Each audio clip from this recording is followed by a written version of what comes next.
আসসালামু আলাইকুম সবাইকে, আশা করি ভালো আছেন এবং সুস্থ আছেন।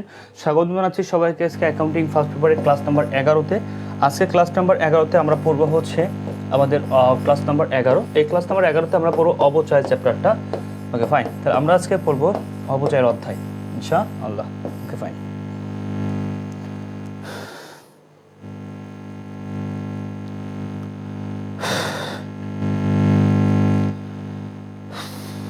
ওকে হ্যাঁ দেখলাম।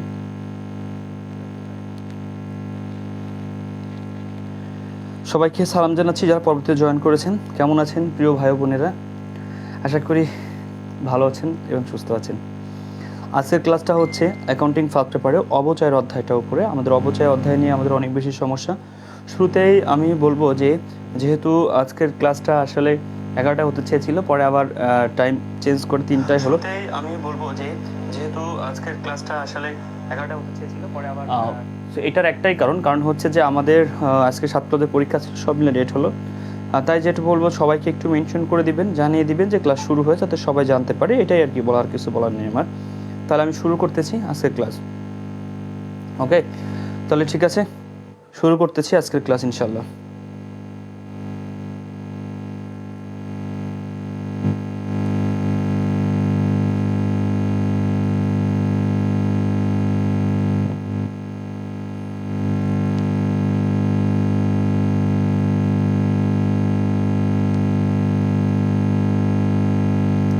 আমি একটা কল দাও, ওই অফিসিয়ালদের কল দিয়ে বলো কি স্যার ছাত্রদের প্রশ্নটা সলভ দিতে বলছে ভাইয়া, সবাই স্টুডেন্টরা চাচ্ছে, আর ভাইয়া মোবাইল আনছে, আপনার সিম নিয়ে আসেন, মোবাইল দেবে একটা আপনার, ঠিক আছে?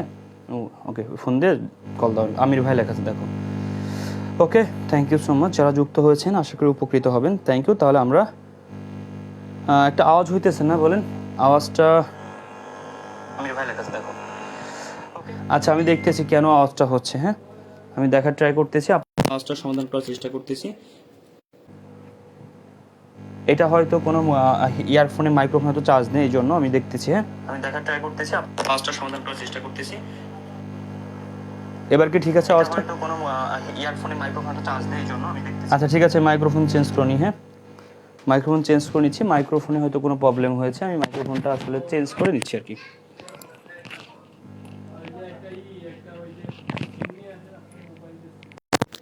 নাই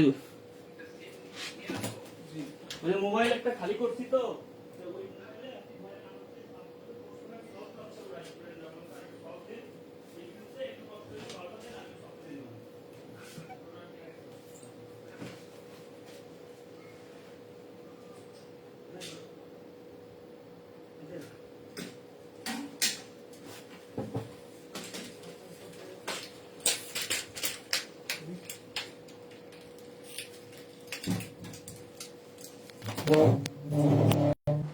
আচ্ছা, এবার একটু কাইন্ডলি আমাকে ক্লিয়ার করবেন। এবার কি ক্লিয়ার শোনা যাচ্ছে?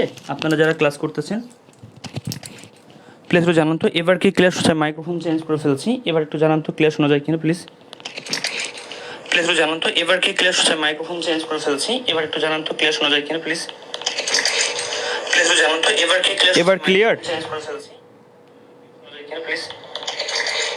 প্লিজ একটু জানান তো এবার কি ক্লিয়ার, এবার ক্লিয়ার, এবার ক্লিয়ার আছে কিন্তু জানান তো কাইন্ডলি। মাইক্রোফোন 2 লাগিয়েছি, আরেকটা চেঞ্জ করলাম।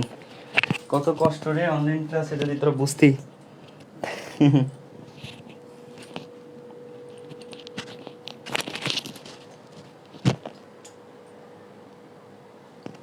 ব্যাপারটা হচ্ছে কি জানিস, তোমরা যারা ক্লাস করো তোমরা শুধুমাত্র সবসময় এটাই দেখো যে ক্লাসটা দেখেন, কখনোই ক্লাসের বাইরে যে কত কিছু ঘটে যায়, কত ইতিহাস, এগুলো তোমরা কখনো দেখো না। বুঝতে পারছো কি বলছি? এসব ঘটনা যেদিন দেখবা সেদিন আফসোস করো, হায় আল্লাহ এই মানুষগুলো আমাদের জন্য কত কষ্ট করেছে। প্রতিটা অনলাইনে শিক্ষক তার স্টুডেন্টদের জন্য অনেক বেশি কষ্ট করে। অনলাইন ক্লাসটা অনেক প্যারা রে, অনেক প্যারা। আচ্ছা যাই হোক, আল্লাহ ভরসা। ওকে, শুরু করছি মহান রব্বুল আলামিনের নাম স্মরণ করে, যিনি হচ্ছে আজকে সুস্থতার সাথে আমাকে এই ক্লাসটা নিয়ে তৌফিক দান করেছে। এবং ঈদের আগে তোমাদের আজকের দিনটাই শেষ ক্লাস, এবং আমি আবারও বলছি এই ক্লাসটা অনেক বেশি সময় লাগবে, কারণ এই ক্লাসটার হচ্ছে আমাদের আর্থিক অবস্থা কি অবচয়ের উপরে, এবং এই ক্লাসটা একদম শুরু হয়েছে হয়তো বা আজকে সারা রাত একদম 12টা পর্যন্ত হয়তো ক্লাস চলবে তোমাদের আমার সাথেই। কারণ আমরা আজকে দুটি চ্যাপ্টার শেষ করব। তো শুরুতে যারা জয়েন করছো তোমাদের সবাইকে স্বাগতম জানাই। আমি আবার বলছি, মাইক্রোফোনে প্রবলেম হওয়ার কারণে দুঃখ প্রকাশ করছি। শুরু করছি, বিসমিল্লাহির রহমানির রহিম। ওকে ফাইন, ওকে ফাইন, ঠিক আছে ঠিক আছে ঠিক আছে। দেখো দেখো এখানে আমরা অবচয়টা আজকে আগে পড়ব। অবচয়টা আমরা আজকে কিসে পড়বো? আগে পড়বো, ঠিক আছে। আমরা তাহলে অবচয়ের অধ্যায়টা সুন্দর করে বের করে ফেলি। ওকে ভাইয়া, অবচয়ের অধ্যায়টা আমরা আগে বের করে ফেলি ইনশাল্লাহ। আমাদের অবচয় অধ্যায় এমসিকিউ যদি আমরা বের করে ফেলি, সেখান থেকে আগে আমরা বেসিকটা আলোচনা করব। শুনেন বেসিকটা কি, বেসিকটা লিখেন সরলরৈখিক আর ক্রমহ্রাসমান, এই দুটো হচ্ছে বেসিক। একটা হচ্ছে সরলরৈখিক আর একটা হচ্ছে ক্রমহ্রাসমান। ওকে, ক্রমহ্রাসমান ভাই। তাহলে একটা হচ্ছে সরলরৈখিক আর একটা হচ্ছে ক্রমহ্রাসমান। তাহলে এ আমাদের দুইটা বেসিক আছে, আমাদের দুইটা বেসিক আছে। আমাদের ঈদের পরে হচ্ছে আমাদের দ্বিতীয় পত্রে এমসিকিউ হবে। ওকে ভাইয়া, ঈদের পরে কী হবে? আমাদের দ্বিতীয় পত্র, আমাদের দুইটা টেকনিক আছে। আমি আবার বলছি, ঈদের পরে হচ্ছে আমাদের কী হবে? আমাদের ঈদের পরে হবে ছিল এই দ্বিতীয় পাঠে ইনশাল্লাহ, ঠিক আছে।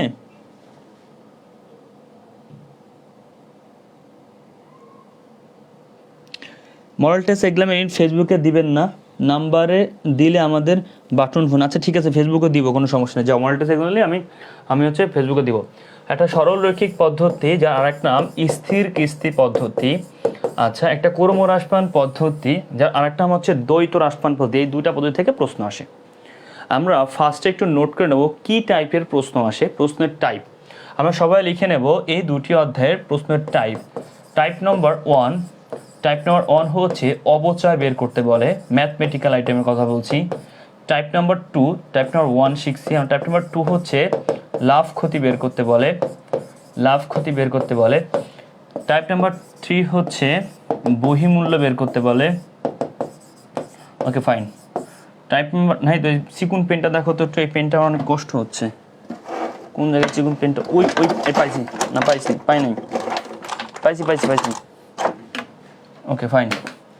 নাম্বার 4 হচ্ছে আমাদের বলে হচ্ছে ক্রয় মূল্য বের করতে বলে, ফাইন। নাম্বার 5 টাইপ হচ্ছে আমাকে মেয়াদ বের করতে বলে বা তারিখ বের করতে বলে। ওকে, মেয়াদ বা তারিখ। তাহলে এই কয় টাইপের আমার এই অধ্যায়ের ম্যাথটা আছে, যে টাইপগুলো আমাদের কমপ্লিট করতে হবে। ওকে, আশা করি ক্লিয়ার। বাকিগুলা থিওরি কথা যদি আমি বলি, থিওরি হচ্ছে এই ম্যাথের বেসিকগুলাই হচ্ছে আমার থিওরি হিসাবে কাজ করে, ঠিক আছে ভাইয়া। আশা করি কনসেপ্ট তোমরা ক্লিয়ার।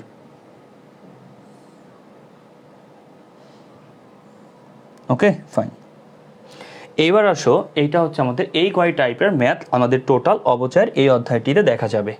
সেখান থেকে আমাদের প্রথম কোশ্চেনটা কি আছে, খুব মন দিয়ে খেয়াল করবা, খুব বেশি ভালো করে খেয়াল করো। সরলরৈখিক পদ্ধতিতে অবচয় ধার্যের সময় বিবেচনা হয়, বলো। সরলরৈখিক পদ্ধতিতে অবচয় ধার্যের সময় বিবেচনা হয়। তোমাদের যাদের কাছে বইটা আছে, আমার এইচএসসি সাজেশন বই, আমি অনুরোধ করব সবাই একটু কষ্ট করে বইটা বের করো। কেন বের করো আমি বলতেছি, এই জন্য বের করবা, তোমাদের পুরোটা আমি শিখাই দিই। যাদের কাছে বই আছে, আমার শর্ট সিলেবাসের সাজেশন বইটা, বইয়ের পেজ নাম্বার কত আমি দেখে বলছি তোমাকে। বইয়ের পেজ নাম্বার এই যে এটা একটু সবাই স্ক্রিনশট দিয়ে রাখো, অনেক গুরুত্বপূর্ণ একটা আইটেম।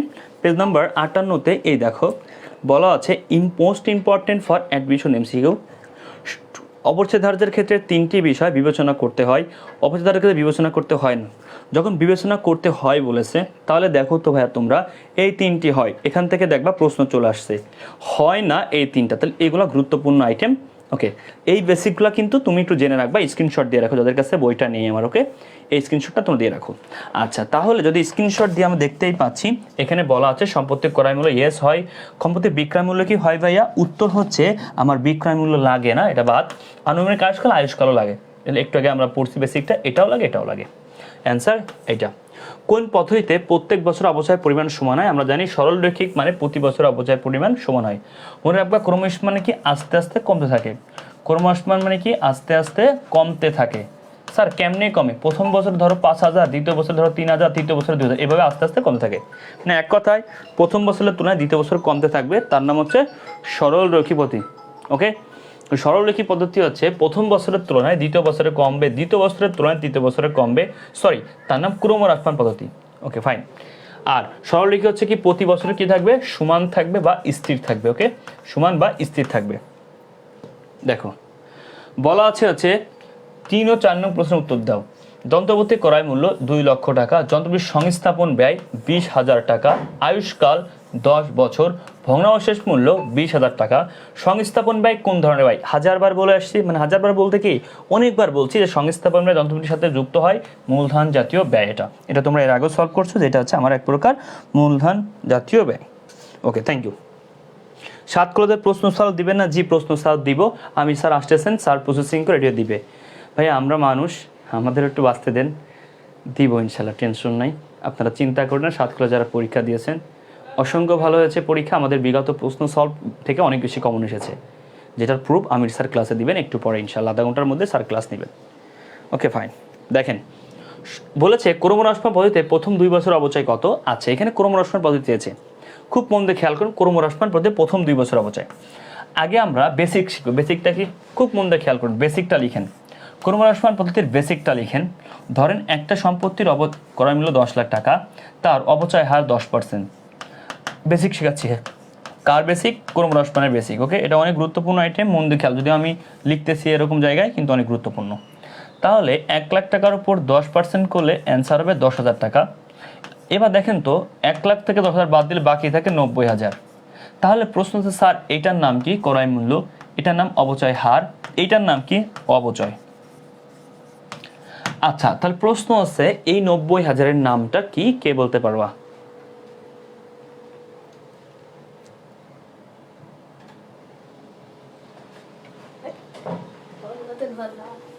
এই 90,000-এর নাম হচ্ছে বহিমূল্য। কি নাম ভাইয়া? বহিমূল্য। স্যার বহিমূল্য কেন? তাহলে আমরা শিখলাম ক্রয় মূল্য থেকে অবচয় টোটাল বাদ দিলে আমরা বহিমূল্য পাই। দ্বিতীয় বছর যখন হবে, এটা প্রথম বছর, দ্বিতীয় বছর যখন হবে আমার এই বহিমূল্যটাকে ক্রয় মূল্য হিসেবে ধরতে হবে, কারণ আমার আর কোনো টাকা নেই, কারণ অবচয় বাদ দিয়েছে। আবার 10%, তাহলে কত হবে? 9,000, বাদ দিলে থাকে 81,000। তৃতীয় বছর যখন হবে আবার আমরা এই বহিমূল্যটাকে নিয়ে আসবো 81,000, এরপর কয় পার্সেন্ট? 10% করলে কত? 8,100, বাদ দিলে কত থাকে? 81,000 থেকে 8,000 বাদ দিলে যাবে তাই আনসার। ঠিক আছে ভাই? 72,900 মনে হয়, আমি ভালো জানি না, তুমি জাস্ট ক্যালকুলেশন করে জানাও। This is the fact. ভালো করে শোনো তো, খুব গুরুত্বপূর্ণ আইটেম। প্রথম বছরে ছিল 10,000 টাকা, দ্বিতীয় বছরে 9,000, তৃতীয় বছরে 8,100। প্রথম বছর থেকে দ্বিতীয় বছরে কমেছে, দ্বিতীয় বছর থেকে তৃতীয় বছর কমেছে, তার মানে আস্তে আস্তে কমেছে। এর নাম ক্রমহ্রাসমান পদ্ধতি। একটা জিনিস ভালো করে খেয়াল করো, অবচয় কিন্তু আস্তে আস্তে কি কমতেছে, কিন্তু অবচয় হারটা সব জায়গায় স্থির। তার মানে বলতে পারি অবচয় হারটা কেমন? স্থির। অবচয় হারটা কেমন? স্থির। আরও একটা জিনিস খেয়াল করো, বহিমূল্য আস্তে আস্তে কমতেছে, তাহলে আমি এটাও বলতে পারি বহিমূল্য আস্তে আস্তে কি কমে। তাহলে ক্রমহ্রাসমান পদ্ধতিতে বহিমূল্য কমে, অবচয় কমে, অবচয় হারটা স্থির থাকে। ওকে, ক্লিয়ার এই পর্যন্ত?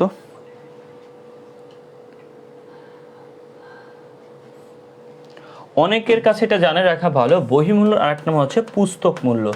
আরেক নাম কি? পুস্তক মূল্য। পুস্তক মূল্য বা আরেক নাম হচ্ছে বই মূল্য। বই মূল্য, বই মূল্য, বা যার ইংলিশ নাম হচ্ছে BWK, book value, VALUE, book value. Clear? Done.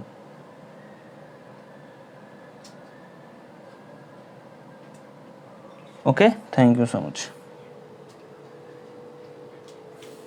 ওকে, ক্লিয়ার? সবাই ক্লিয়ার? তাহলে এতটুকু বুঝছি আমরা সরলরৈখিক পদ্ধতিতে অবচয়ের ক্ষেত্রে আমরা ক্রমহ্রাসমান পদ্ধতিতে কেমনে অবচয়গুলো বের করব, আমার মনে হয় আমরা এতটুকু ক্লিয়ার বুঝে গেছি। Okay, thank you.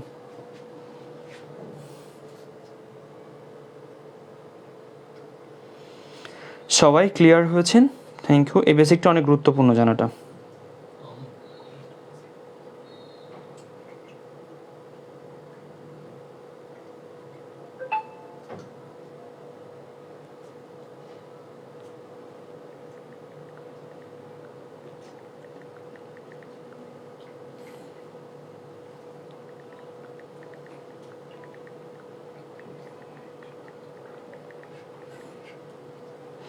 Clear? Clear ভাইয়া? বুঝছেন?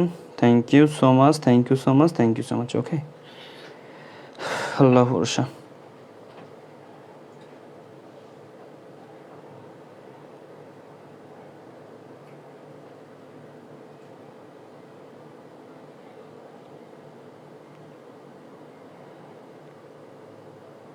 একটা ছেলে বলেছো ফ্যামিলির সংখ্যা তানভীর। তানভীর তুমি কল দিও, ইনশাল্লাহ আপনাকে ইনশাল্লাহ সর্বোচ্চ হেল্প করা হবে, ঠিক আছে ভাইয়া? ওকে, থ্যাংক ইউ।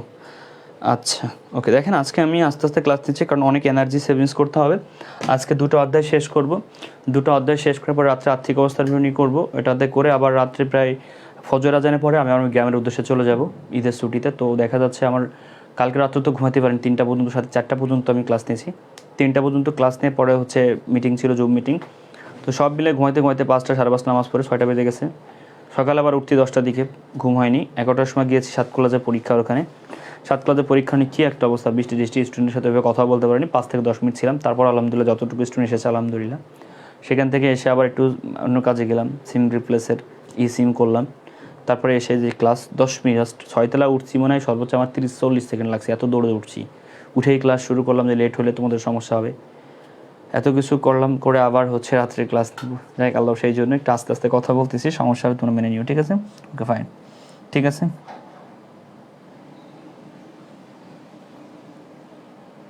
আচ্ছা এবার আসেন তাহলে এটা সঠিক অ্যান্সার কী হবে, এটা আমাদের বেসিকটা ক্লিয়ার। আসেন এবার এই ম্যাথটা সলভ করি। এই ম্যাথটা সলভ করতে যে আমরা দেখতে পাচ্ছি 2 লক্ষ টাকা ক্রয় মূল্য, সংস্থাপন ব্যয় 2,20,000। ওকে ফাইন, মনে রাখবেন একটা জিনিস খুব ভালো করে, এই ভগ্নাবশেষ মূল্য কোনো সরলরেখিকে বিবেচনা হয়।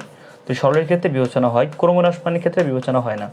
তাহলে ক্রমহ্রাসমান পদ্ধতির ক্ষেত্রে ভগ্নাবশেষ মূল্য বিবেচনা হয় না। খুব গুরুত্বপূর্ণ কোশ্চেন এটা।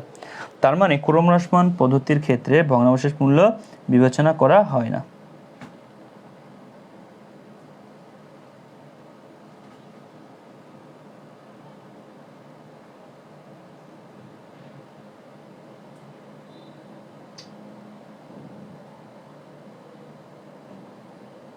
ওকে, যারা এখন আসছো কোনো সমস্যা নেই, সব বুঝবা ইনশাল্লাহ, কোনো সমস্যা নেই।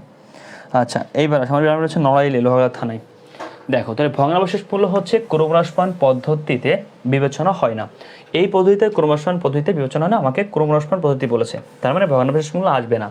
তার মানে কয় টাকা? 2,20,000 টাকা। 2 লাখ আর 20, 2,20,000 টাকা। ওকে, এবার আসো এখানে অপচয় কয়, অপচয় 10 বছর দেওয়া আছে, কিন্তু অপচয় হার নেই। মনে রাখবা ক্রমহ্রাসমান পদ্ধতিতে অপচয় হার বের করার সূত্র হচ্ছে 200 ভাগ আয়ুষ্কাল। অনেকে বলে থাকে 100 ভাগ আয়ুষ্কাল গুণ হচ্ছে 2। ক্লিয়ার? তাহলে 200 ভাগ আয়ুষ্কাল বা 100 ভাগ আয়ুষ্কাল গুণ 2। আবার বোঝাই, অবশ্যই হার বের করার সূত্র হচ্ছে 200 ভাগ আয়ুষ্কাল বা 100 ভাগ আয়ুষ্কাল গুণ 2, একই কথা। 200 ভাগ 10, অ্যান্সার হবে 20, মানে 20%। ওকে ফাইন, এখানেও তুমি করো 20%ই হয়। তার অপচয় হার পাইলাম 20%। তাহলে আমরা শিখে গেলাম ক্রমহ্রাসমান পদ্ধতিতে অপচয় হার বের করার সূত্র হচ্ছে 200 ভাগ আয়ুষ্কাল। তাহলে সরলরৈখিকে কী হবে? সরলরৈখিক পদ্ধতিতে অপচয় হার বের করার সূত্র হচ্ছে 100 ভাগ আয়ুষ্কাল। 100 ভাগ আয়ুষ্কাল অথবা মেয়াদ, আয়ুষ্কাল অথবা কি মেয়াদ। তো দুটো সূত্র শিখলাম, অপচয় হার বের করার সূত্র 100 ভাগ আয়ুষ্কাল, আর ক্রমহ্রাসমানের ক্ষেত্রে 200 ভাগ আয়ুষ্কাল। এটা ক্লিয়ার? আসো তাহলে ভাইয়া এখানে অপচয়টা কত? 200 ভাগ হচ্ছে 10। কেন ভাইয়া 200 দিলাম? কারণ আমার এখানে ক্রমহ্রাসমান বলেছে। তাহলে দেখো তো খেয়াল করে, 20,000 আর 2 লাখ, টোটাল কত? 2,20,000। এরপর কয় পার্সেন্ট? 20%। 20% করলে কত হবে? 2,20,000-এর উপরে 10% করলে হয় 22,000। প্রথম 2 বছর চেয়েছে। 2,20,000 পর 10, তুমি ক্যালকুলেটার করো ডাইরেক্ট, তুমি উইদাউট ক্যালকুলেটার পারবা না। 44,000 হবে। কেন? আমি কেমনে পারলাম? 10% করলে একটা শূন্য বাদ, 22,000, 20% ডাবল। 2,20,000 থেকে 40,000 বাদ দিলে কত থাকে? আমাকে কাইন্ডলি একটু জানাও। 2,20,000 থেকে 40 বাদ দিলে থাকে হচ্ছে 1,80,000 আর 1,76,000। ওকে ফাইন, এই 1,76,000 টাকার উপরে আবার অবচয় ধরতে হবে। 1,76,000 টাকার উপরে ধরতে হবে, অবচয় ধরতে হবে। কয় পার্সেন্ট? 20%। ওকে ফাইন, বলো 17,600 10%, 20% করলে কত হয় এটা জানো আমাকে। 1,76,000 উপর 20% করলে, 1,76,000 উপরে যদি 20% করো তাহলে কত হবে বলো? 17,600। আমি তো পারবো ইনশাল্লাহ। 17 দুগুণী কত? 17 দুগুণী কত? 34। 34,600। তাহলে 35,000। 17 দুগুণী 34, তাহলে 34,000। 600 দুগুণী 1200, তাহলে 35,200 হবে। তাহলে একটা জিনিস খেয়াল করছো এখানে, এটা প্রথম বছরের অপচয়, দ্বিতীয় বছরের অপচয়। তাহলে প্রথম বছরে 44,200, দ্বিতীয় বছরে 35,200। ক্লিয়ার? ওকে ফাইন, আসো তাহলে।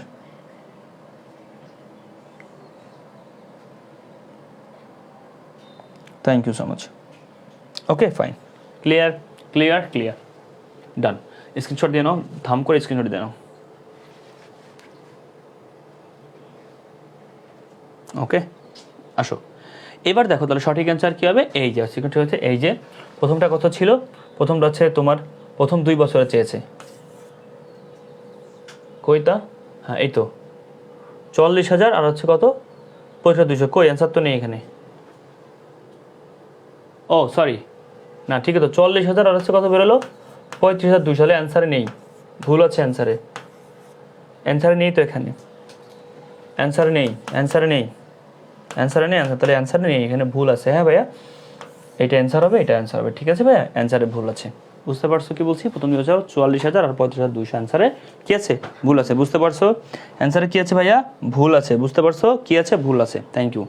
অবচয় নির্ধারণ বিবেচ্য বিষয় কোনটি, আমরা সবাই জানি যে অবচয় নির্ধারণ কোনটা বিবেচনা করা হয়, দেখো এখানে আমরা একটু আগে পড়েছিলাম 9 বলেছে, তাহলে আমি কিন্তু 9 বলেছি এটাও তোমাদেরকে দেখাইছি, এই দেখো এই যে 9 বলেছে কী কী, তোমরা ভালো করে দেখো, এই যে সম্পত্তির বাজার মূল্য, চলতি পুনঃস্থাপন, মজুরি, সংস্থাপন, এই দেখো 9 কিন্তু এই যে বাজার মূল্য 9, ক্লিয়ার। ক্রয় মূল্য, ভগ্নশীল, অবচয়, 3টা বিবেচনা বিষয়, এটা হচ্ছে বিবেচনা বিষয় 9, এটা মাথায় রাখবা। এখন তুমি যদি এটাই মুখস্থ করে যাও কোনো ফায়দা নেই, তুমি যদি সব বিস্তারিত কি কি নয় সব না পড়ে যাও। অবচয় হলো অনগত লেনদেন, যে আমি প্রথম ক্লাসে পড়াইছি, অদৃশ্য সমান জি মানা যায়, সম্পত্তির ব্যয় বর্ণনা তাও মানা যায়। অবচয় আরও একটা জিনিস আন্তঃলেনদেনও হয়, আন্তঃলেনদেন, তাহলে কি 3টাই অ্যান্সার মানা যায়, কারণ অনগত লেনদেন এটা হচ্ছে অদৃশ্যমান লেনদেন, আবার এটা সম্পত্তির উপরই ধরা হয়। 7 এবং 8 নম্বর কোশ্চেন, সম্পত্তির ক্রয় মূল্য হচ্ছে 4 লক্ষ টাকা, সংস্থাপন ব্যয় 40,000 টাকা এবং 15% ভ্যাট প্রদান করেন, যন্ত্রপাতির আয়ুষ্কাল 10 বছর এবং ভগ্নাবশেষ মূল্য এত টাকা, সরলরেখী পদ্ধতিতে বার্ষিক অবচয় কত। ওকে, খুব গুরুত্বপূর্ণ কোশ্চেন এটা, খুব মন দিয়ে খেয়াল করো, 4 লাখ টাকা ভ্যাট, সংস্থাপন ব্যয় 40,000, খুব মন দিয়ে খেয়াল করো ভাইয়া। এখন প্রশ্ন হচ্ছে তোমাদের মনে একটা কোশ্চেন, স্যার আমরা কি, খুব মন দিয়ে বুঝবা এটা ভাইয়া, ঠিক আছে, না বুঝলে কিন্তু ফল করবা, এবং ভগ্নাবশেষ মূল্য 20,000 কোন মাস, তাহলে ভাইয়া 40,000 টাকা, তাহলে আমাকে বলো তো এই যে ভ্যাটটা তুমি ধরছো এটা কি সংস্থাপন ব্যয় যোগ করে হবে নাকি আগেই হবে, ভ্যাটটা তো সংস্থাপন ব্যয়ের উপরে তুমি দিবা না, ভ্যাটটা দিবা হচ্ছে ক্রয় মূল্যের উপর, তাহলে 4 লক্ষ টাকার উপরে কয় পার্সেন্ট, 15% ভ্যাট, আগে ভ্যাট বের করো, তাহলে 15% করলে 10% করলে 40, 5% 20, কেমনে বুঝলাম, ইউনিভার্সিটি অ্যাডমিশন ওঠো, ক্যালকুলেটার ছাড়া শিখাবো, এখন ক্যালকুলেটার দিয়ে করো 60,000, তাহলে ভ্যাটের পরিমাণ 60,000 টাকা, তাহলে 4 লাখ টাকা করাই, 60,000 টাকা ভ্যাট, ওকে ফাইন, খুব ভালো কথা, কোনো সমস্যা। তারপর আর কি আছে বলো, তারপর আর কি আছে, 40,000 টাকা আছে সংস্থাপন, তাহলে 4 লাখ আর 60, 4 লাখ 60, 40,000 টাকা সংস্থাপন, তাহলে 5 লাখ, এলো টোটাল 5 লাখ টাকা। এই 5 লাখ টাকা থেকে আমার ভগ্নাবশেষ মূল্য কি বাদ যায়, তাহলে ভগ্নাবশেষ মূল্য কী করতে হবে, বাদ দিতে হবে, তাহলে ভগ্নাবশেষ মূল্য বাদ দেন, 5 লাখ থেকে 2,20,000 বাদ দেন, তাহলে থাকে 4,80,000 টাকা। কারণ কি আমরা জানি এটার একটা ফজিলা তাকে শিখো, সরলরেখী পদ্ধতিতে অবচয় বের করতে হয় কীভাবে, অবচয় বের করার সূত্র হচ্ছে ক্রয় মূল্য, আমরা এটা সবাই জানি, মাইনাস ভগ্নাবশেষ মূল্য বাই হচ্ছে মেয়াদ। সরলরেখী পদ্ধতিতে অবচয় বের করার সূত্র আছে এটা, ক্লিয়ার। তো সরলরেখী পদ্ধতিতে অবচয় বের করার সূত্র লিখে নাও,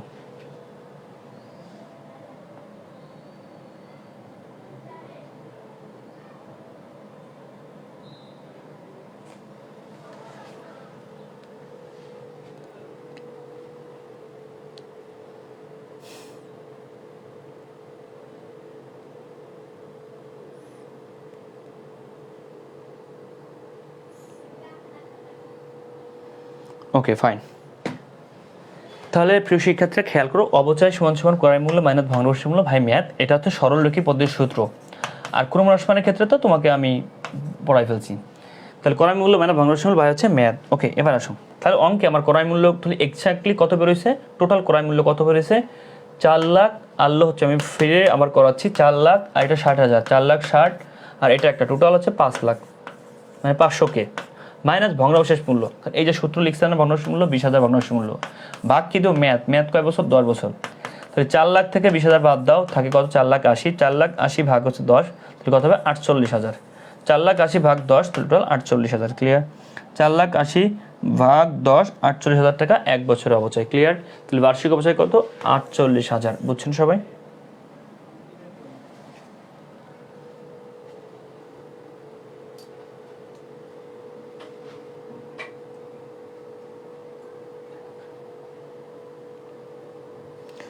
আমার জন্য একটু এনার্জি দেন, তো কিছু কিনে নেই তো, খুব খিদে লাগছে না।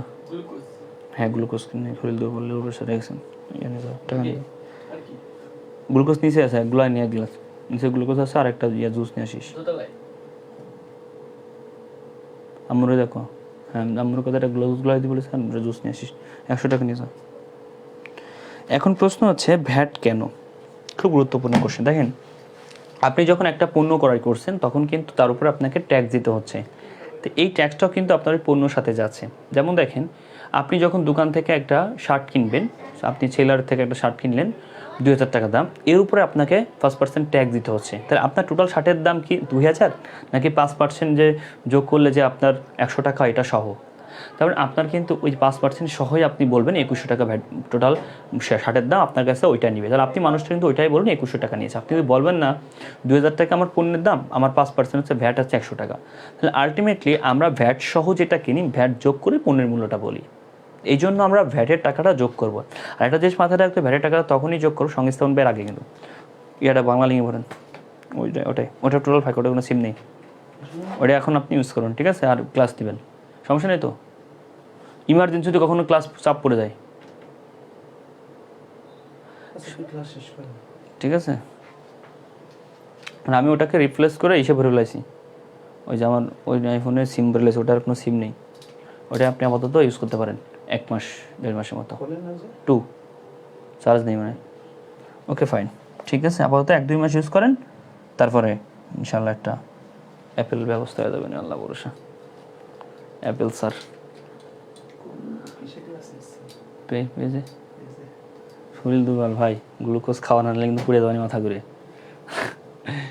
আচ্ছা, 30 সেকেন্ডে উঠছি পুরো সিঁড়ি দৌড়োয়ে। সরলরেখী পদ্ধতি অপচয় ধার্যের ফলে আর্থিক বৃদ্ধিতে কী প্রভাব পড়ে? আচ্ছা, আমরা জানি অপচয় ধার্যের ফলে, এক কথায় অপচয় হচ্ছে, আমরা যাবে দেখি অপচয় ডেবিট আর পুঞ্জীবিত অপচয় ক্রেডিট, এটা আমরা সবাই জানি। হ্যাঁ, ওকে ফাইন, এটা যাবে দা, এটা সমন্বয় মানে আর্থিক বিনিয়োগে কী হবে এটা দেখাতে বলছে। এক কথায় এটার ফলে কী হয়, ওই মাইনাস, আর এটার ফলে এ মাইনাস হয়। Right right. এবার নিজের অ্যান্সার করুন তো, 8 নম্বর কোশ্চেন নিজের অ্যান্সার করুন তো, 8 নম্বর কোশ্চেন নিজের অ্যান্সার করেন, 8 নম্বর কোশ্চেন নিজের অ্যান্সার করেন। কী হবে ভাইয়া? সিম্পল ব্যাপার ভাইয়া, এ মাইনাস মানে কি সম্পত্তির মূল্য হ্রাস পাবে। ওকে ভাইয়া ক্লিয়ার, এ মাইনাস মানে কি সম্পত্তির মূল্যটা হ্রাস পাবে।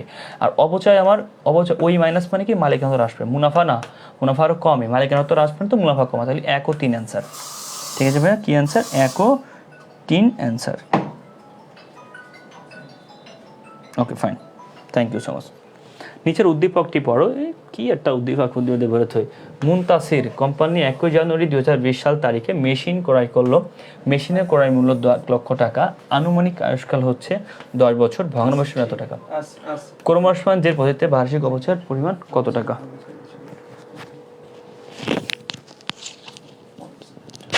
বল। সালামু আলাইকুম। বাচ্চা কাচ্চারা ক্লাস করতেছো তো? ইনশাল্লাহ আজকে কিন্তু কি অর্থনীতি কি তোমাদের অ্যাকাউন্টিং ক্লিয়ার নাকি? Accounting first paper MCQ A to Z clear হয়ে যাবে ইনশাআল্লাহ। ওকে, আমি কি আজকে অ্যাকাউন্টিং পড়াবো নাকি রে? অ্যাকাউন্টিং MCQ কি পড়াবো? কি বলো তোমরা?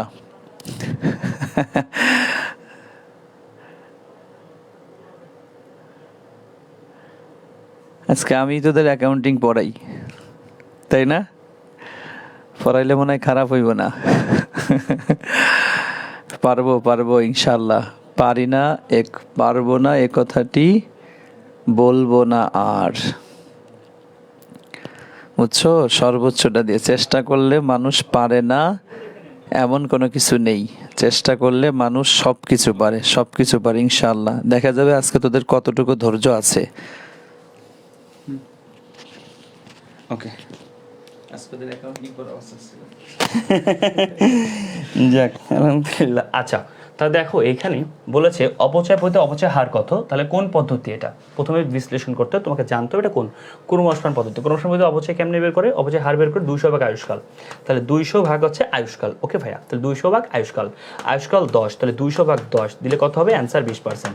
ক্রমহ্রাসমান বলেছে, রাইট। যদি বলতো সরল রৈখিক তাহলে 100 ভাগ 10 দিতাম, অ্যান্সার তো 10, কিন্তু এখানে ক্রমহ্রাসমান বলেছে, অ্যান্সার 20%। শেষ।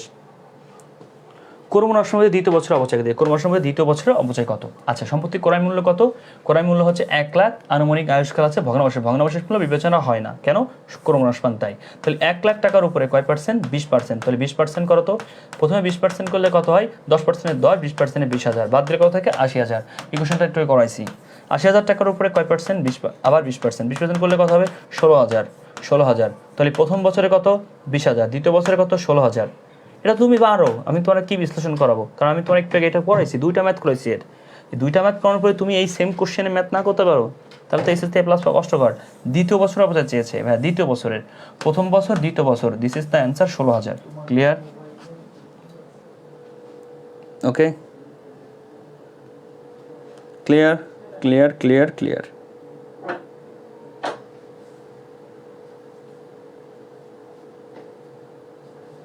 ওকে, থ্যাংক ইউ।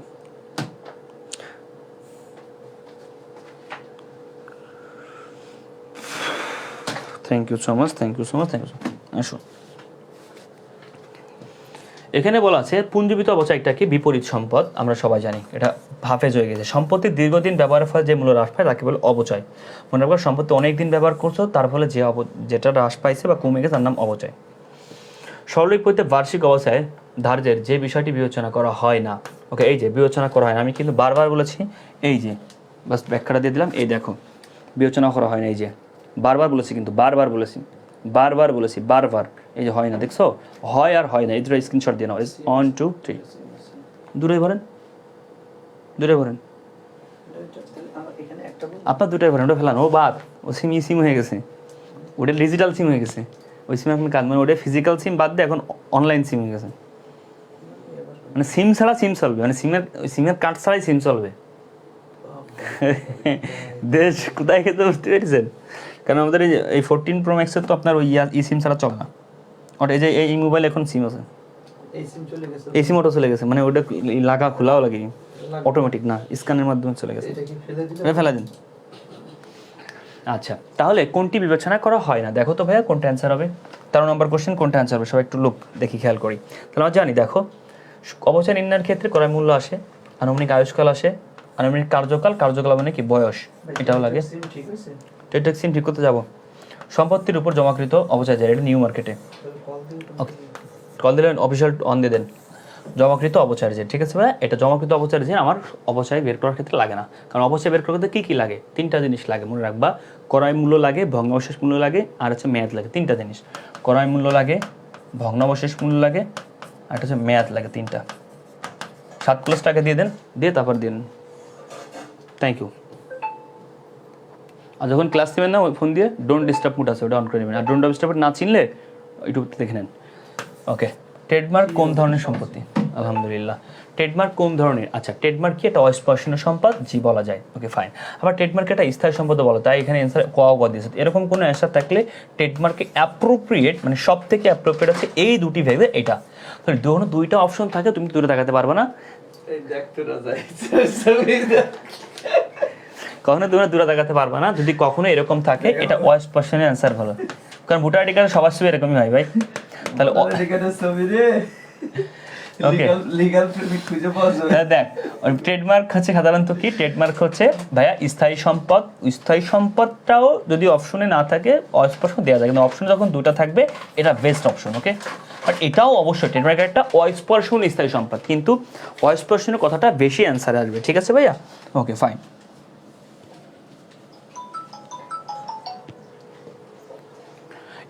একটি সম্পত্তি ক্রয় মূল্য 8 বছর, উক্ত সম্পত্তির সরলরেখ হয়তো অবচয় হার কত? 100/8, যা হবে তাই। মেবি 12.5 হবে, খুব সুন্দর। 8 বরং 96.5, হ্যাঁ 12.5। স্যার বইটা পাই নাই, আমি কি তোমার বাড়ি যে বই দিয়ে আসবো ভাই? ওকে, না ভাইয়া, বইটা না পাইলে পেজে নক দিবা, যারা ভর্তি হয়েছে যদি বই না পাও পেজে নক দিবা, তোমার বইয়ের অবস্থান বলে দেবে। ওকে ভাইয়া, টেনশন নাই কোনো, আল্লাহ ভরসা। ফাইন, ঠিক আছে। তারপরে আমরা পরবর্তী স্টেপে আগাই। পরবর্তী স্টেপটা খেয়াল করো, খুবই সহজ। আলহামদুলিল্লাহ, যারা বেসিক ক্লাস স্ট্রং করেছো বা বেসিক প্রথম থেকে করেছো, তাদের কাছে সহজ লাগবে। আদালতের ক্রয় মূল্য হচ্ছে 3500 টাকা। এটা অনেক গুরুত্বপূর্ণ, very very very very important. এটা হচ্ছে চট্টগ্রাম বিশ্ববিদ্যালয়ের কোশ্চেন, খুব সহজে আমি ভুল না করে থাকি। চট্টগ্রাম ইউনিভার্সিটির এরকম একটা কোশ্চেন এসেছে, আবার কুমিল্লা বোর্ডে এসেছে। যে স্যার কুমিল্লা বোর্ডে প্রশ্ন করেছে, সে অবশ্যই ভার্সিটির মাল, মানে ভার্সিটির জিনিস আর কি, বাংলা ভাষায় যারে বলে। পুঞ্জি ক্রয় মূল্য হচ্ছে এত টাকা, অবচয় হার 10%, সরলরৈখিক পদ্ধতিতে পুঞ্জীবিত অবচয়। ওকে, হয় পুঞ্জীবিত অবচয়ের পরিমাণ 2100। তাহলে হলে আরবত্বটি কত বছর পূর্বে ক্রয় করা হয়েছে? দেখছো, এখানে তারিখ চেয়েছে, কি চেয়েছে? তারিখ চেয়েছে। তারিখ কি চেয়েছে? তারিখ চেয়েছে, তারিখ চেয়েছে, তারিখ। দেখছো একটা বিষয় কি তোমরা খেয়াল করছো, দেখছো কুমিল্লা বোর্ড 2022 সালে যে প্রশ্নটি আসছে সেম প্রশ্নটি তোমার চিটাগাং ইউনিভার্সিটিতে আসছে। মানে এইটা দ্বারা একটা বিষয় তুমি ক্লিয়ার বুঝো, তার মানে তোমার ইন্টারমিডিয়েটে যদি একটু ভালো করে পড়ো তোমরা, হ্যাঁ, যদি ইন্টারমিডিয়েটে একটু ভালো করে পড়ো তাহলে ইনশাল্লাহ দেখবা তোমার এক ঢিলে দুই পাখি মারা হয়ে যাবে। তথা তোমার দেখা যাচ্ছে যে ইন্টারমিডিয়েটটাও তুমি কমপ্লিট হয়ে গেলা, আবার সাথে সাথে তোমার অ্যাকাউন্টিং পড়াচ্ছি, হ্যাঁ অ্যাকাউন্টিং পড়াচ্ছি, দুষ্টামি না, ছেলে পেলে একটু খেয়াল করো।